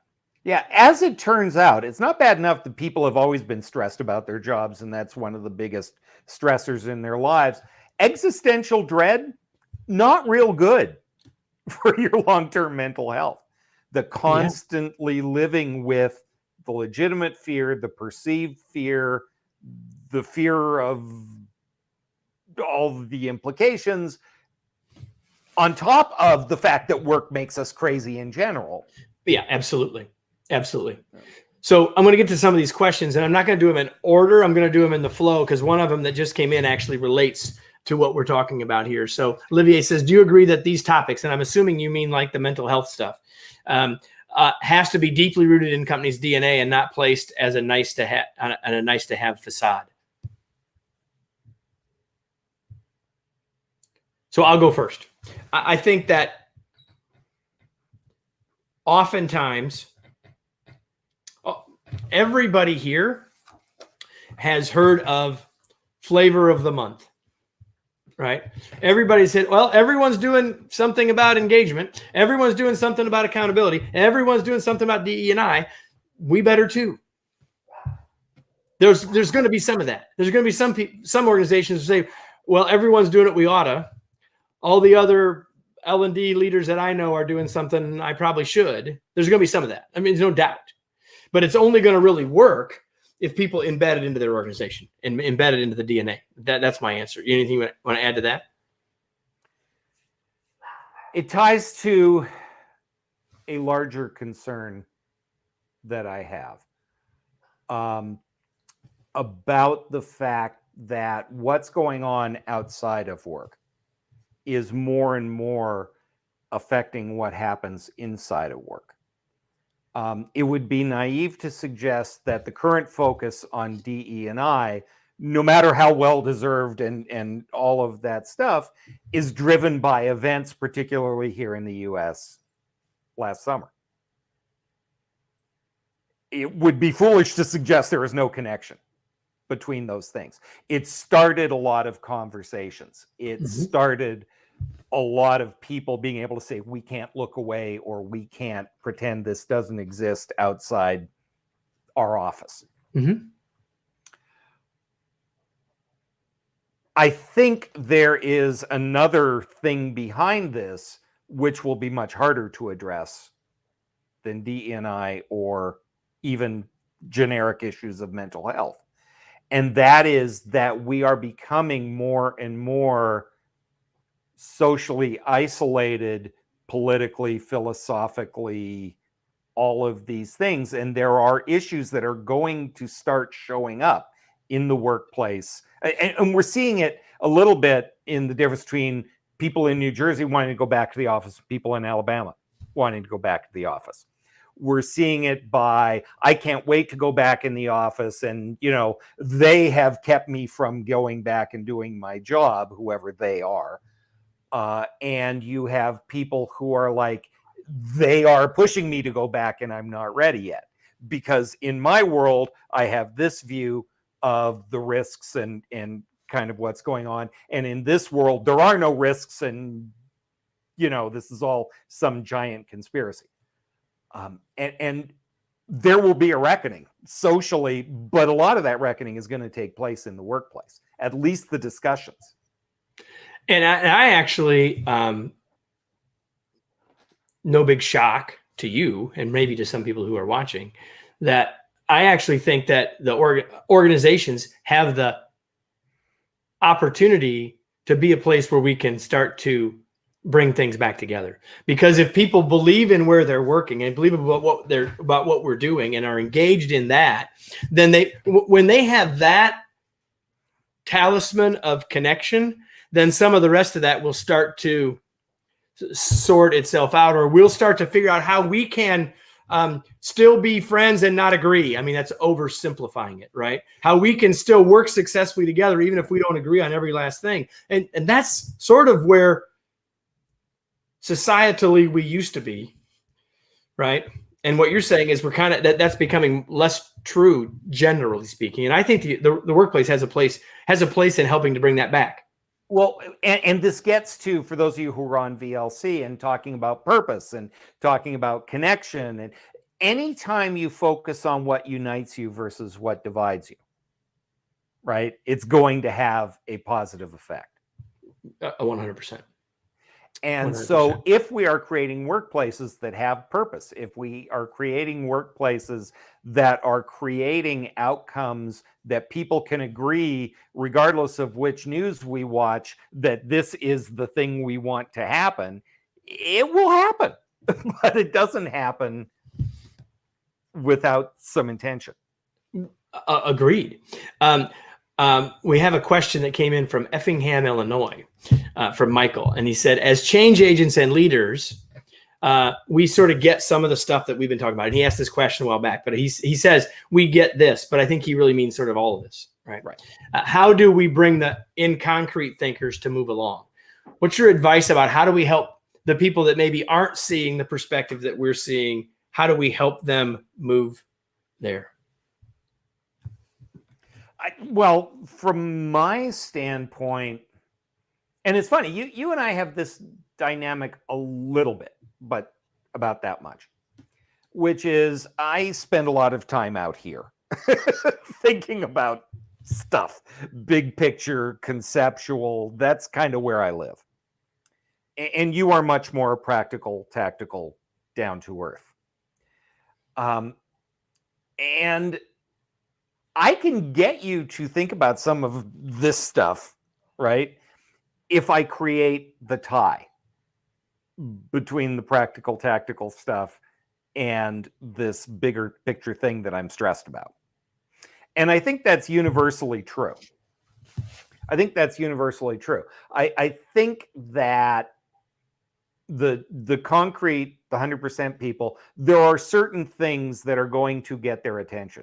And if you don't at least bring those into the conversation, you are not going to get their attention.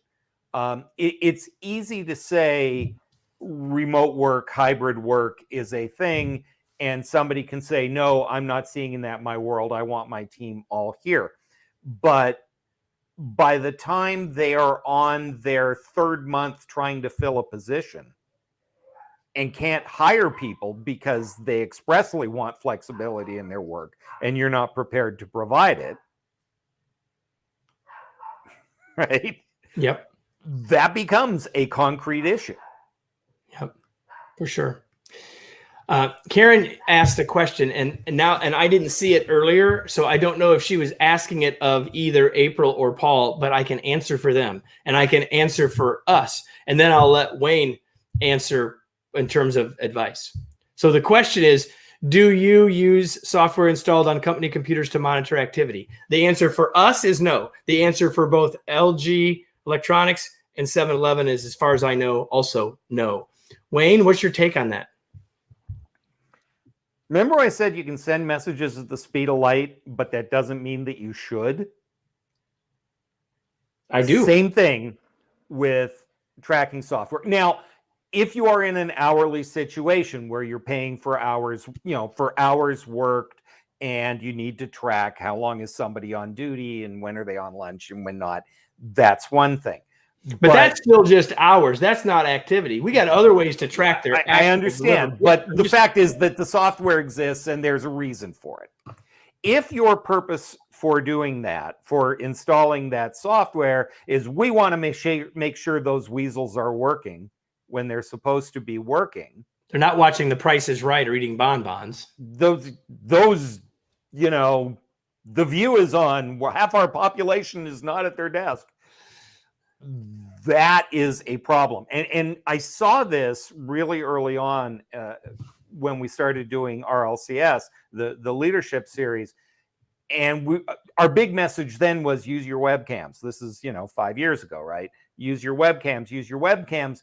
And more than one person in more than one organization said to me, they only want us to be on webcam so that they know that we're working. And let's be honest, that's why some people did ask that question. But here's the thing. If that's the reason, or if your employees think that's the reason, there is a much larger problem than we're paying people to watch TV. 1000%. Michelle asks an interesting question. She says, I am not a manager or supervisor. And on the disc, I score S and I, supportive, and why am I missing the I at the moment? Whatever. Why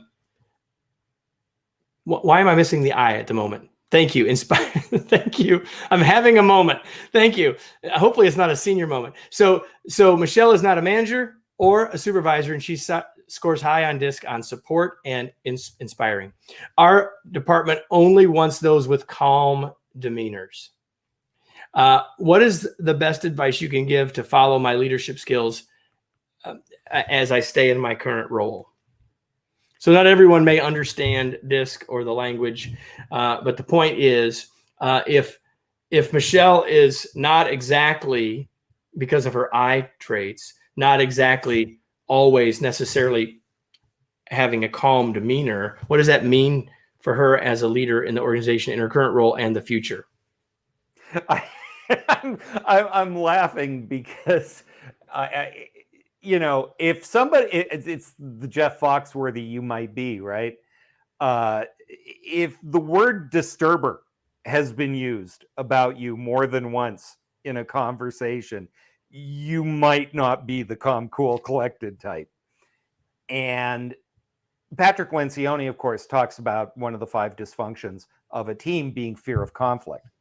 And there are a lot of organizations that view disagreement and the inevitable friction that comes with sharing of ideas with something negative and bad. And so they focus more on collegiality and playing nicely than achieving the desired results.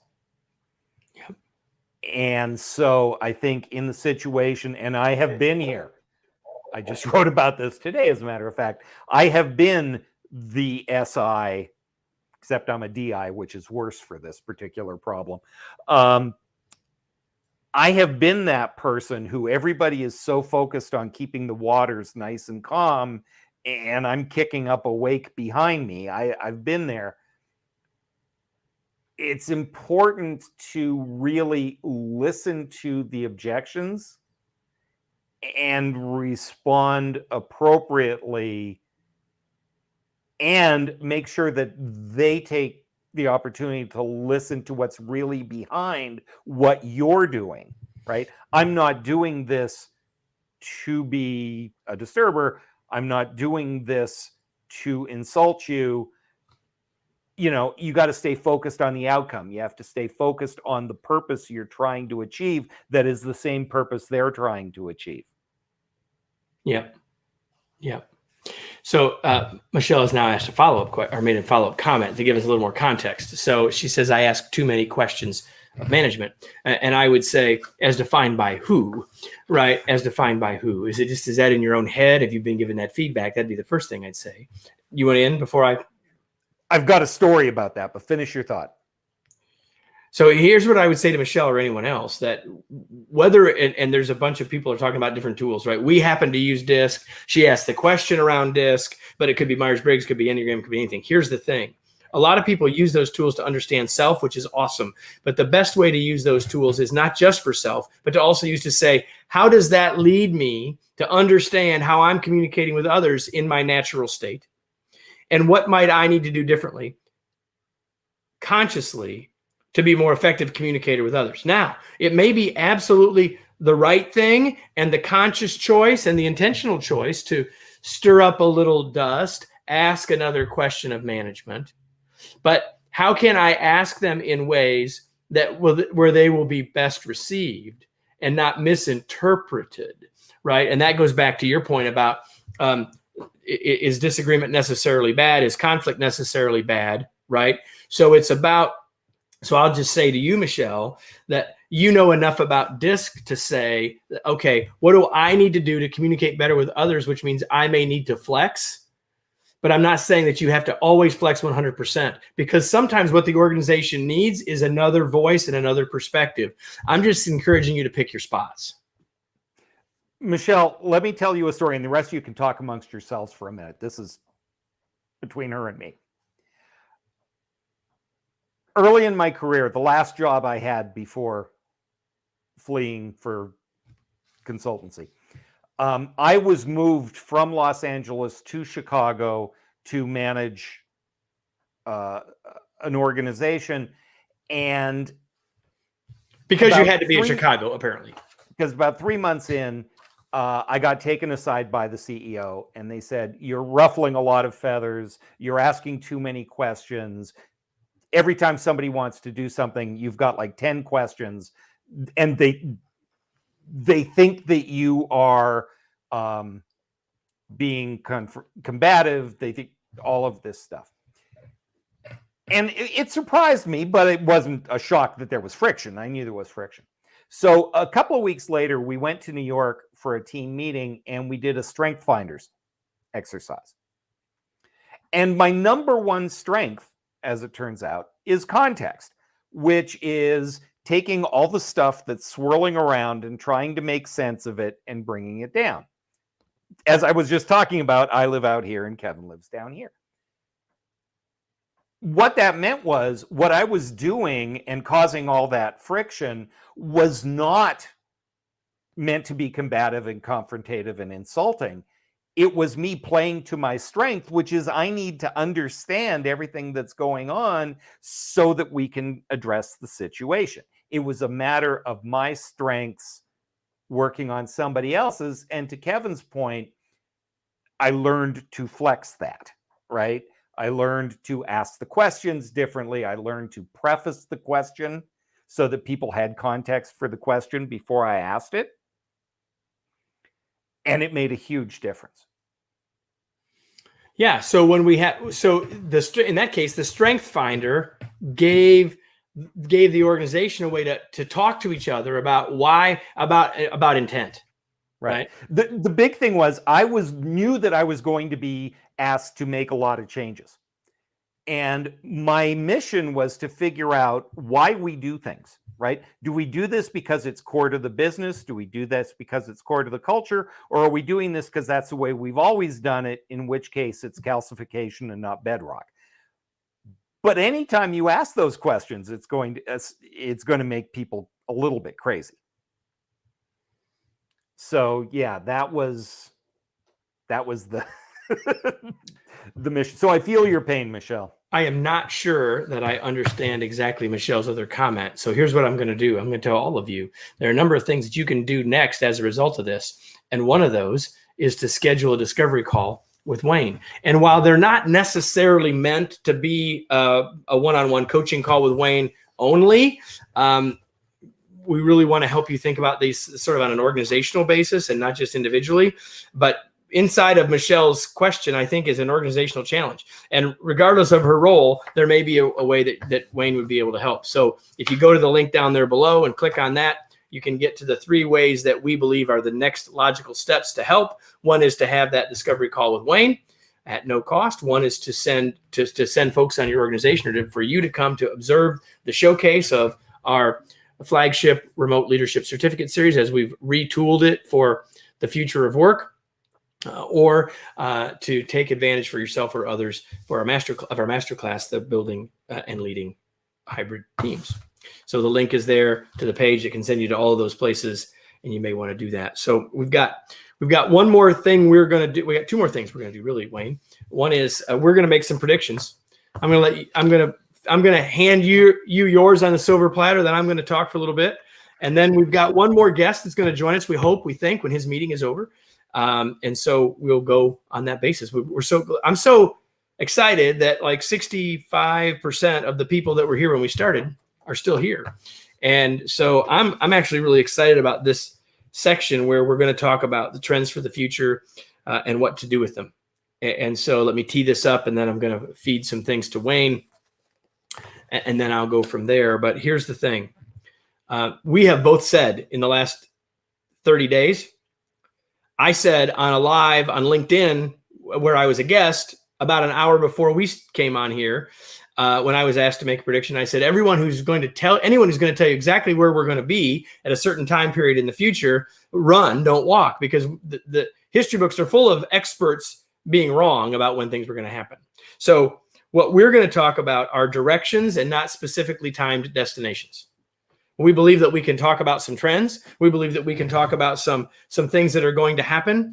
And I think it's really important that you realize, and I answered Bill's question earlier about length of time people are going to stay in a job, that while the trend may be true, while the macro may be true, it doesn't have to be true on a micro level. So while there might be a great resignation, that doesn't have to be the case in your organization if you do some of the right things. We need to understand those pressures, as an example, so that we can do some things differently. So what we want to do is talk about those trends, and once you know the direction, help you think about what you do now, right? So it's like, what's the trend, and then what does that mean for us as we move forward? And one more thing, Wayne, before we go on, and that was in this other live that I was on as a panelist a little bit ago. The comment was made that said, talk about the future versus talking about the present. And the point was made that too many people are in the moment and think that is the future, when the reality is the future is in front of us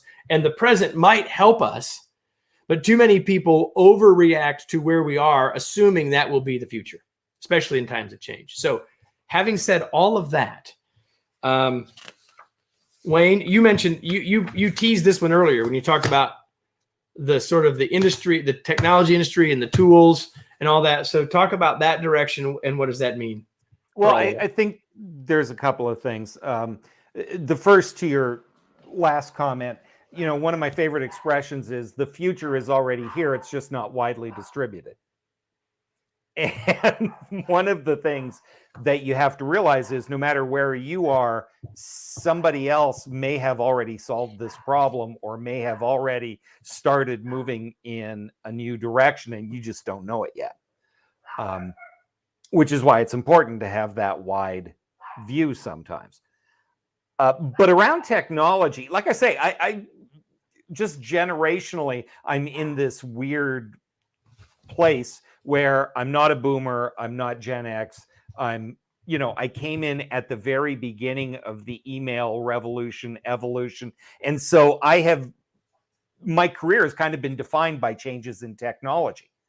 I, was part of converting trainers to PowerPoint when PowerPoint first came in. And that was a generational shift, traumatic for many. Away from the overhead projector, everyone. Away from the overhead projector, or worse, 35 millimeter slides. Click, click.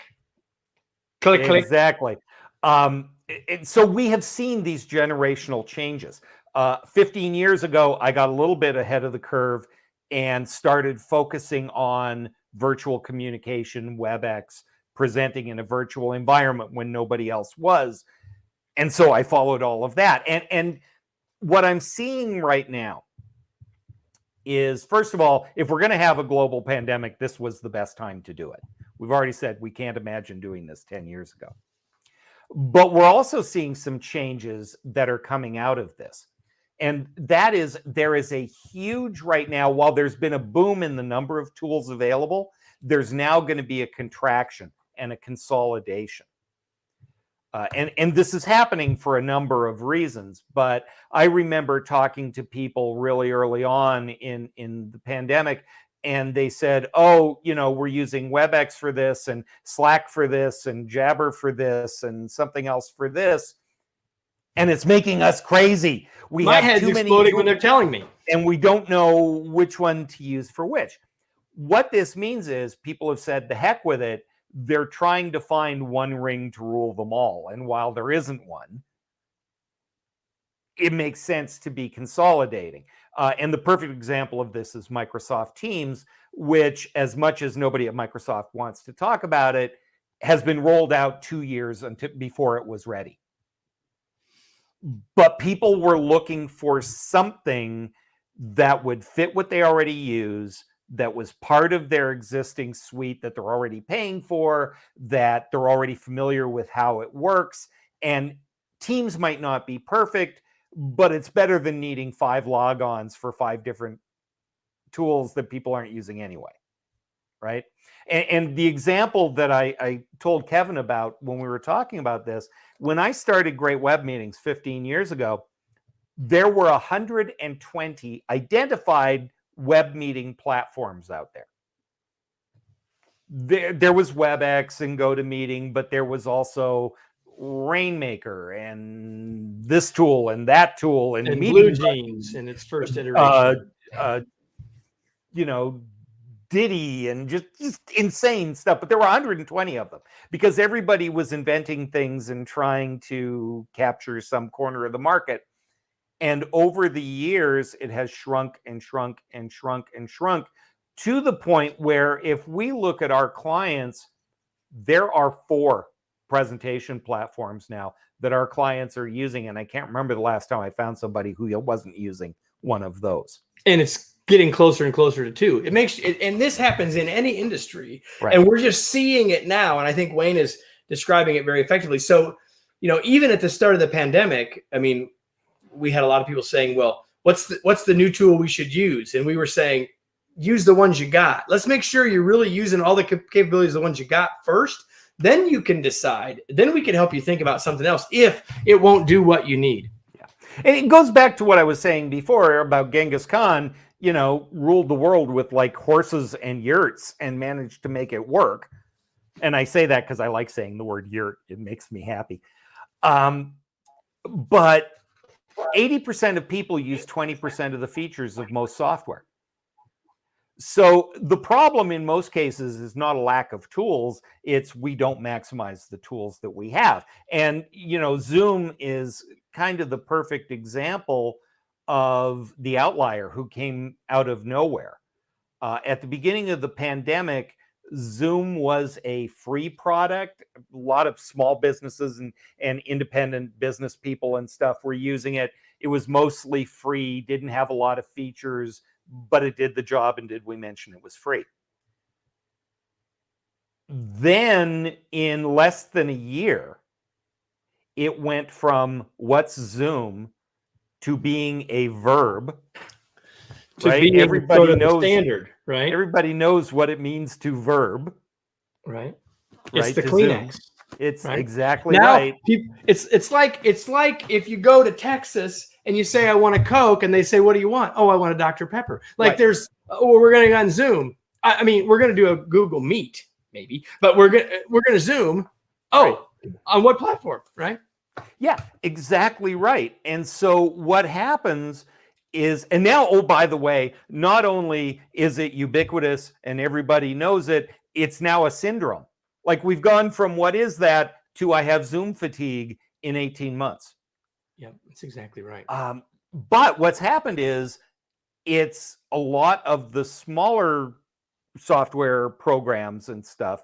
And so where we're heading to is, I mentioned the word consolidation, right? Salesforce bought Slack.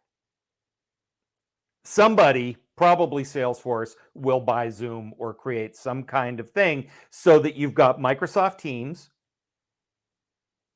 with all of its tools, and then you've got Salesforce and all of its buddies who are creating this alternative thing.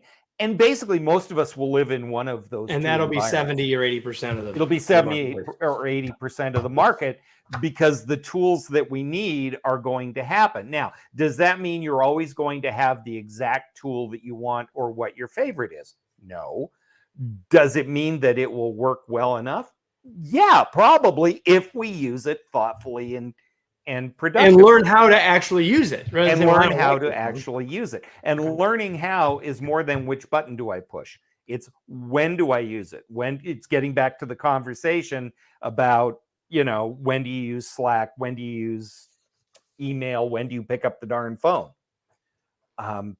So it's all part of that discussion, but there will be more and more consolidation.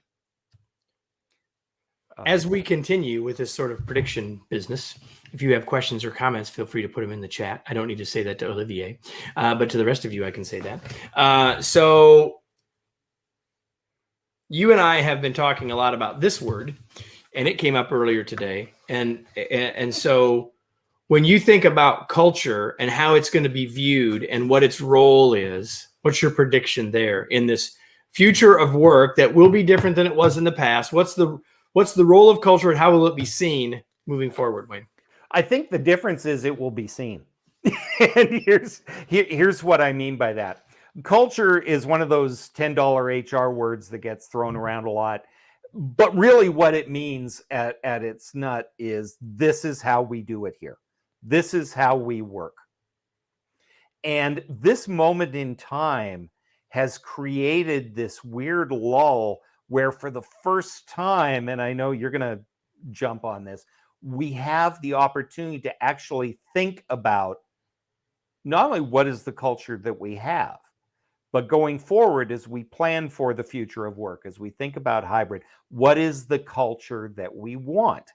And it's not as simple, it's not as difficult a conversation to have as people think, but it's not as easy to answer. And before I turn it over to you, because this is really your bailiwick, I think about, the old salesman thing. You can have it quick, fast, or cheap. Which two do you want?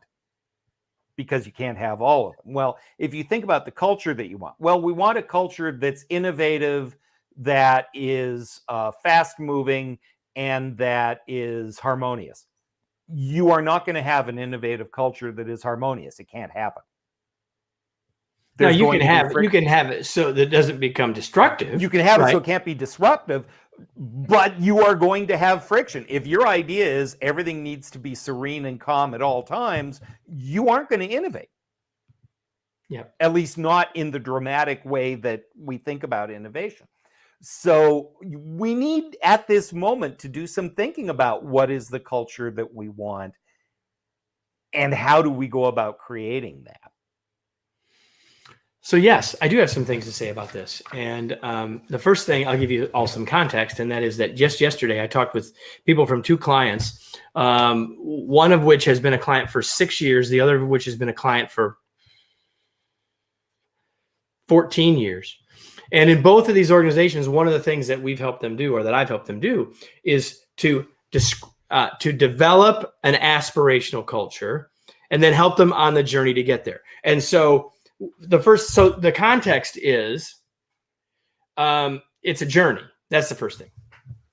And so I've been saying for a while now that you've got 3 cultures. You got the one you had, the one you have now, and like pre-pandemic, now, and then the one that you want. Like you're going to have one in the future. Wayne's point is let's decide aspirationally what we want it to be and then start working toward it.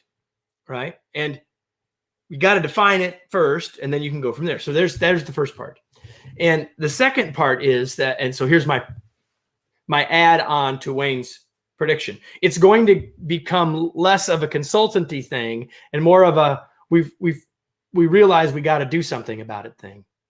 And the other thing that it's going to become, creating an aspirational culture is going to become a retention strategy. Because people are going to choose to stay if it's a place that they feel wanted, appreciated, valued, and can do good work. And all of those are part of the culture. And that doesn't mean there's only one way for that to look, but it does mean that I believe that the culture will become a retention strategy. So. I think it has to, and this gets back to. I love when a plan comes together. This is my context thing, right? We throw all this big picture stuff in the air, and then it starts to come together and actually form real ideas. We've already talked today about the idea of purpose being critical to retaining people. We've talked about the idea of when you work remotely, it's harder to make connections, but we tend to stay places where we are connected to the people that we work with. I just said a little while ago that, if you want people to buy into these ideas and get your concrete nuts and bolts people, you need to create the nuts and bolts. This is one of those things. People may squirm and not want to talk about the culture piece of this, but we are in the middle of one giant wave of people turning over jobs, calling it the Great Resignation, if you wish. Probably 6 months from now, there will be a second wave as people kind of settle in and then go, oh, this isn't what I want. I want this. Right? And that's aspirational. And so why would people stay at a job if they have a choice? Why would people join your company and not somebody else's if they have a choice? Well, let's take that one more step, because that's the last thing I want to tee up for you based on our conversation in preparation for this. One of the things that you've said for a long time is that one of the things that happens when someone's working remotely is the barriers to leaving are very low. And so talk about how that ties to all of this moving forward. Yeah. And a lot of you on this call have heard me say this or something similar to it, which is if I go into the office every day, I have a commute, I have social relationships with people that I've worked with, I know where the dry cleaner is on my way home, Remember the days when we needed dry cleaners? You know, my life is structured around where I work to a great degree. When I work from home, I don't have that problem, right? I have no commute that needs to change. I have no, you know, literally the only thing that changes is my login information. So why would I continue working somewhere and not want to go somewhere else? Well, I need to get paid fairly. If I'm getting paid fairly, that's great. If you know, people don't quit jobs, they quit managers. So what's my relationship with my manager? But it starts to get deeper than that. Am I building relationships am I working with people I know, like, and trust? If not, I'll go find somewhere. I can find lots of places I don't know, like, and trust people. I can get a paycheck working almost anywhere if I'm not getting that need met. And then finally, and this one is so important, why am I doing what I'm doing? What do I get out of my job besides the paycheck? Is it rewarding work? Is it challenging? Do I do good work? And Kevin said, do I do good work? Both in the sense of, am I good at it, right? Skillfully, technically, am I adept at this job? But also, does the work I do matter? Is it good work? Is there meaningfulness? Is there meaning there to it? Yeah. So yeah, I think that's so very important. So we've got another guest that hopefully is going to be here shortly, and now I guess I'm going to share sort of my predictions for the future. One of which we talked about earlier, and Wayne teased it out of me that mental health will be the next DE&I, and I think we've sort of unpacked that as much as we need to at this moment. And here's the next one. And Wayne mentioned this a second ago, but he didn't necessarily know where I was going to go with this one. That whether you call it the Great Reshuffle, which is what LinkedIn is calling it, or whether you call it the Great Resignation, which is what a lot of people are calling it, it's neither of those things really. What it really is the Great Reflection. It's really that people are taking the time, making the time, finding the time to say, is this really what I want? Is this really what I need? Is there something more here? Is there life out there? Whatever, to quote Reba McEntire, but whatever it is, the point is when we recognize that all of that is about people stopping and thinking about what it is that they really want, reflecting on where they've been and is that where they want to be, then we're in a position as leaders to make sure that resignation doesn't necessarily happen for us. Now, it may happen for a person because they literally say, hey, I've decided I want to be a nurse and I'm currently working as a salesperson. Like that, that's fine, right? But for many people, if we will stop and we will listen and we will ask and we will be empathetic and we understand, we can maybe in many cases help them find all the things that Wayne just said, and we can help them find where we are, what it is that they now want and need. Not in every single case, but if we will do those things, we will have less of this. I'm not saying we'll have none of it, but we'll have less of it than everybody else.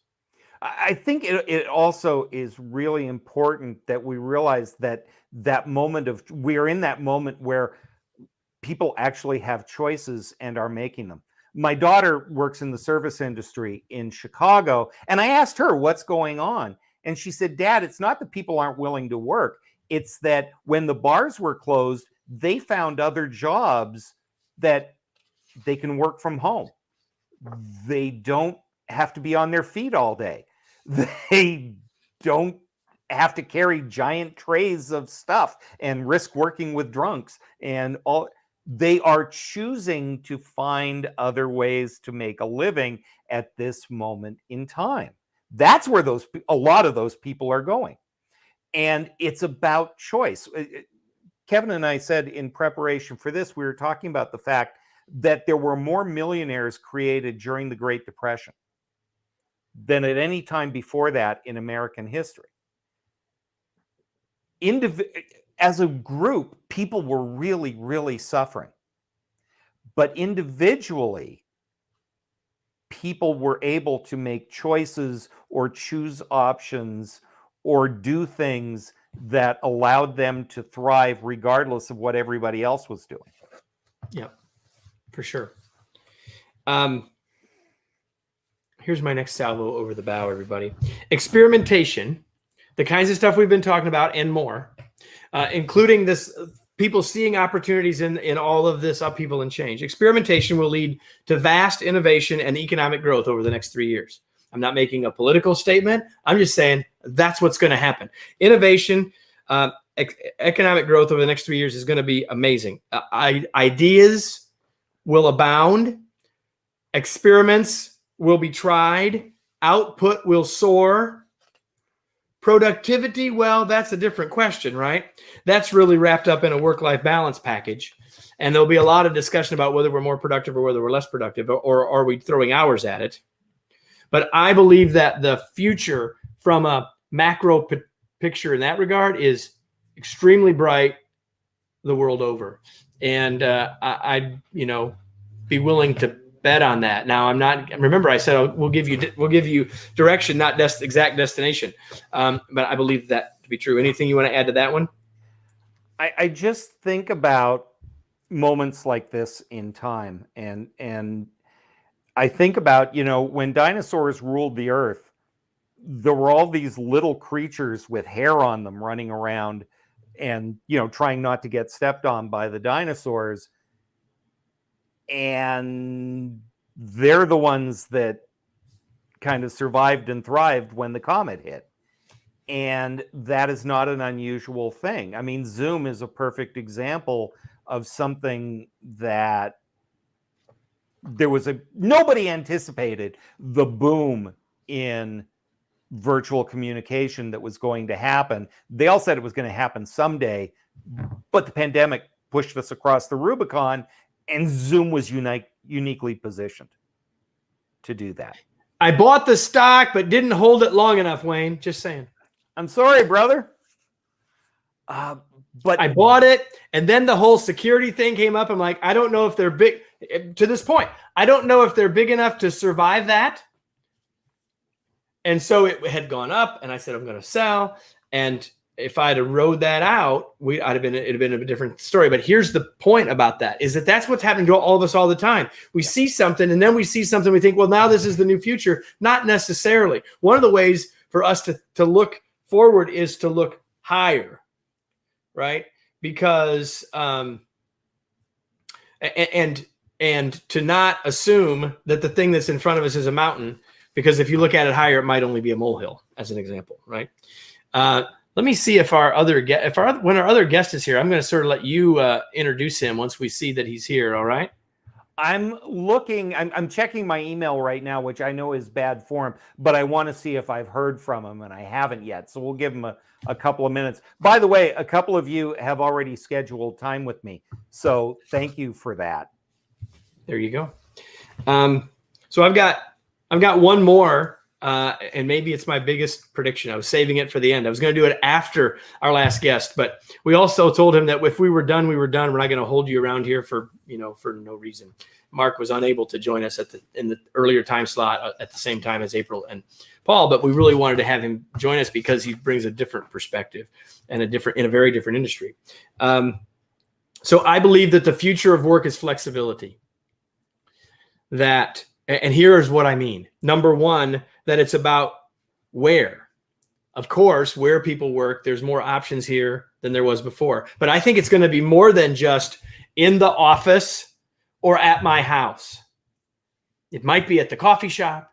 It might be in a hotel that's been transformed into part-time office space. It might be into the new version of whatever WeWork will become. It may be, yes, and.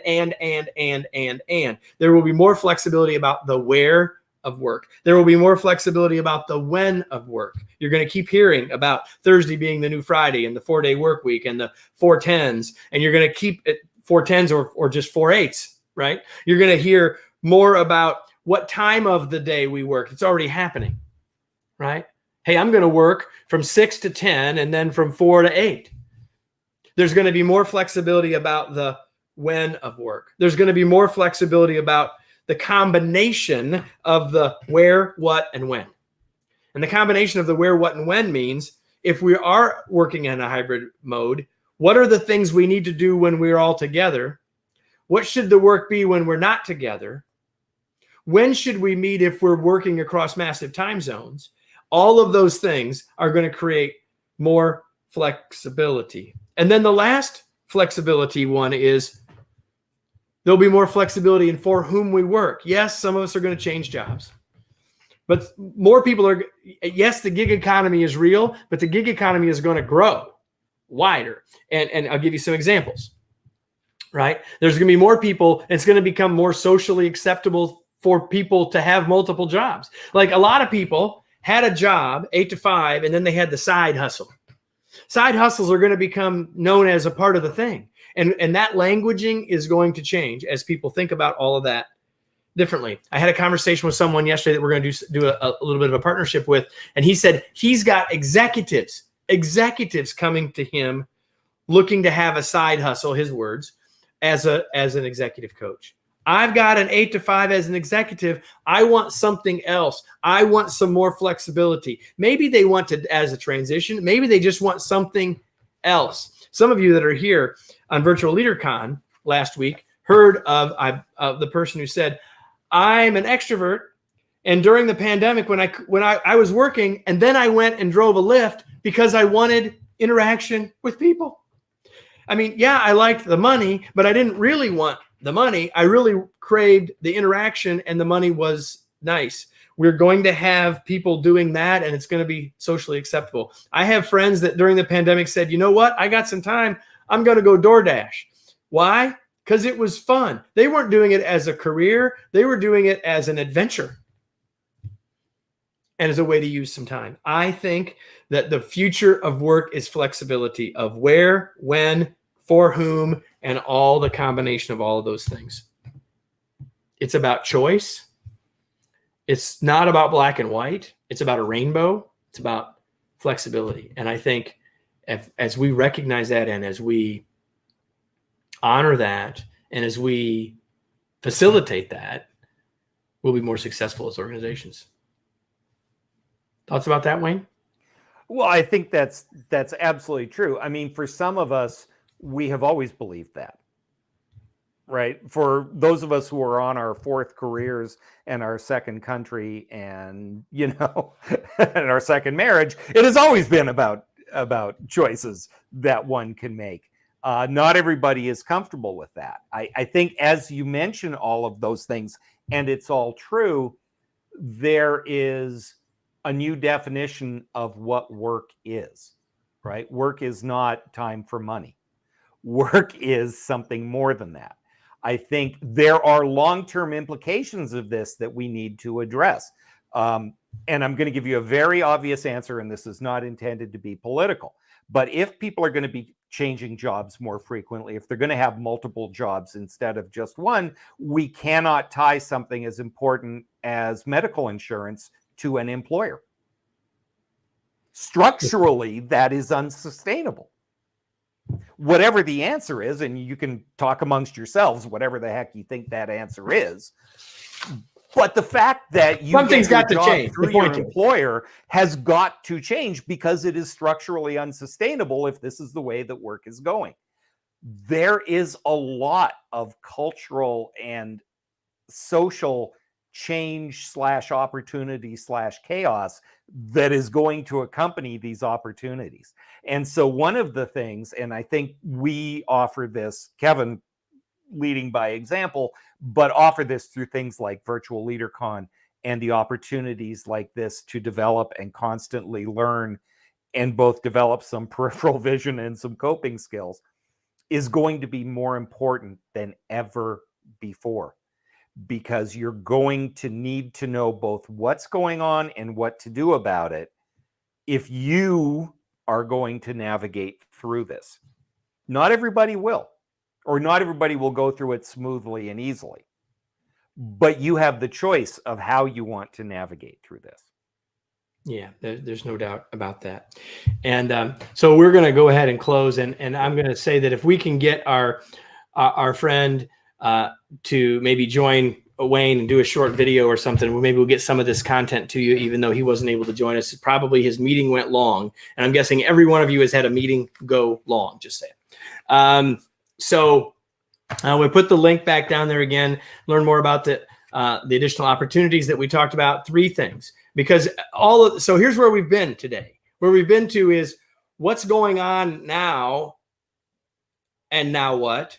What are other organizations doing, and now what? What does the future look like, and now what? And part of that now what is, can we do it alone? And if we can do it alone, great.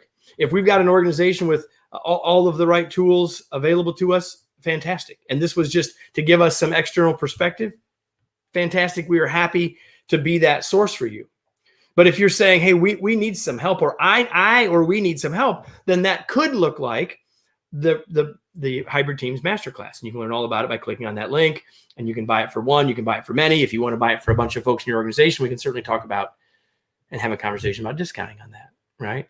And maybe you're saying, well, maybe we need to have something more specific for our leaders. And so maybe we want to know more about what this remote leadership certificate series is and its latest incarnation, in which case you can join Wayne for a showcase that will give you not only a picture of what it all is and a flavor for what it's all like, not in this sort of a live, it will be live, but not like this, but like in a workshop setting where you'll leave with very specific outcomes, as well as getting a sense of what it would be like to work with us.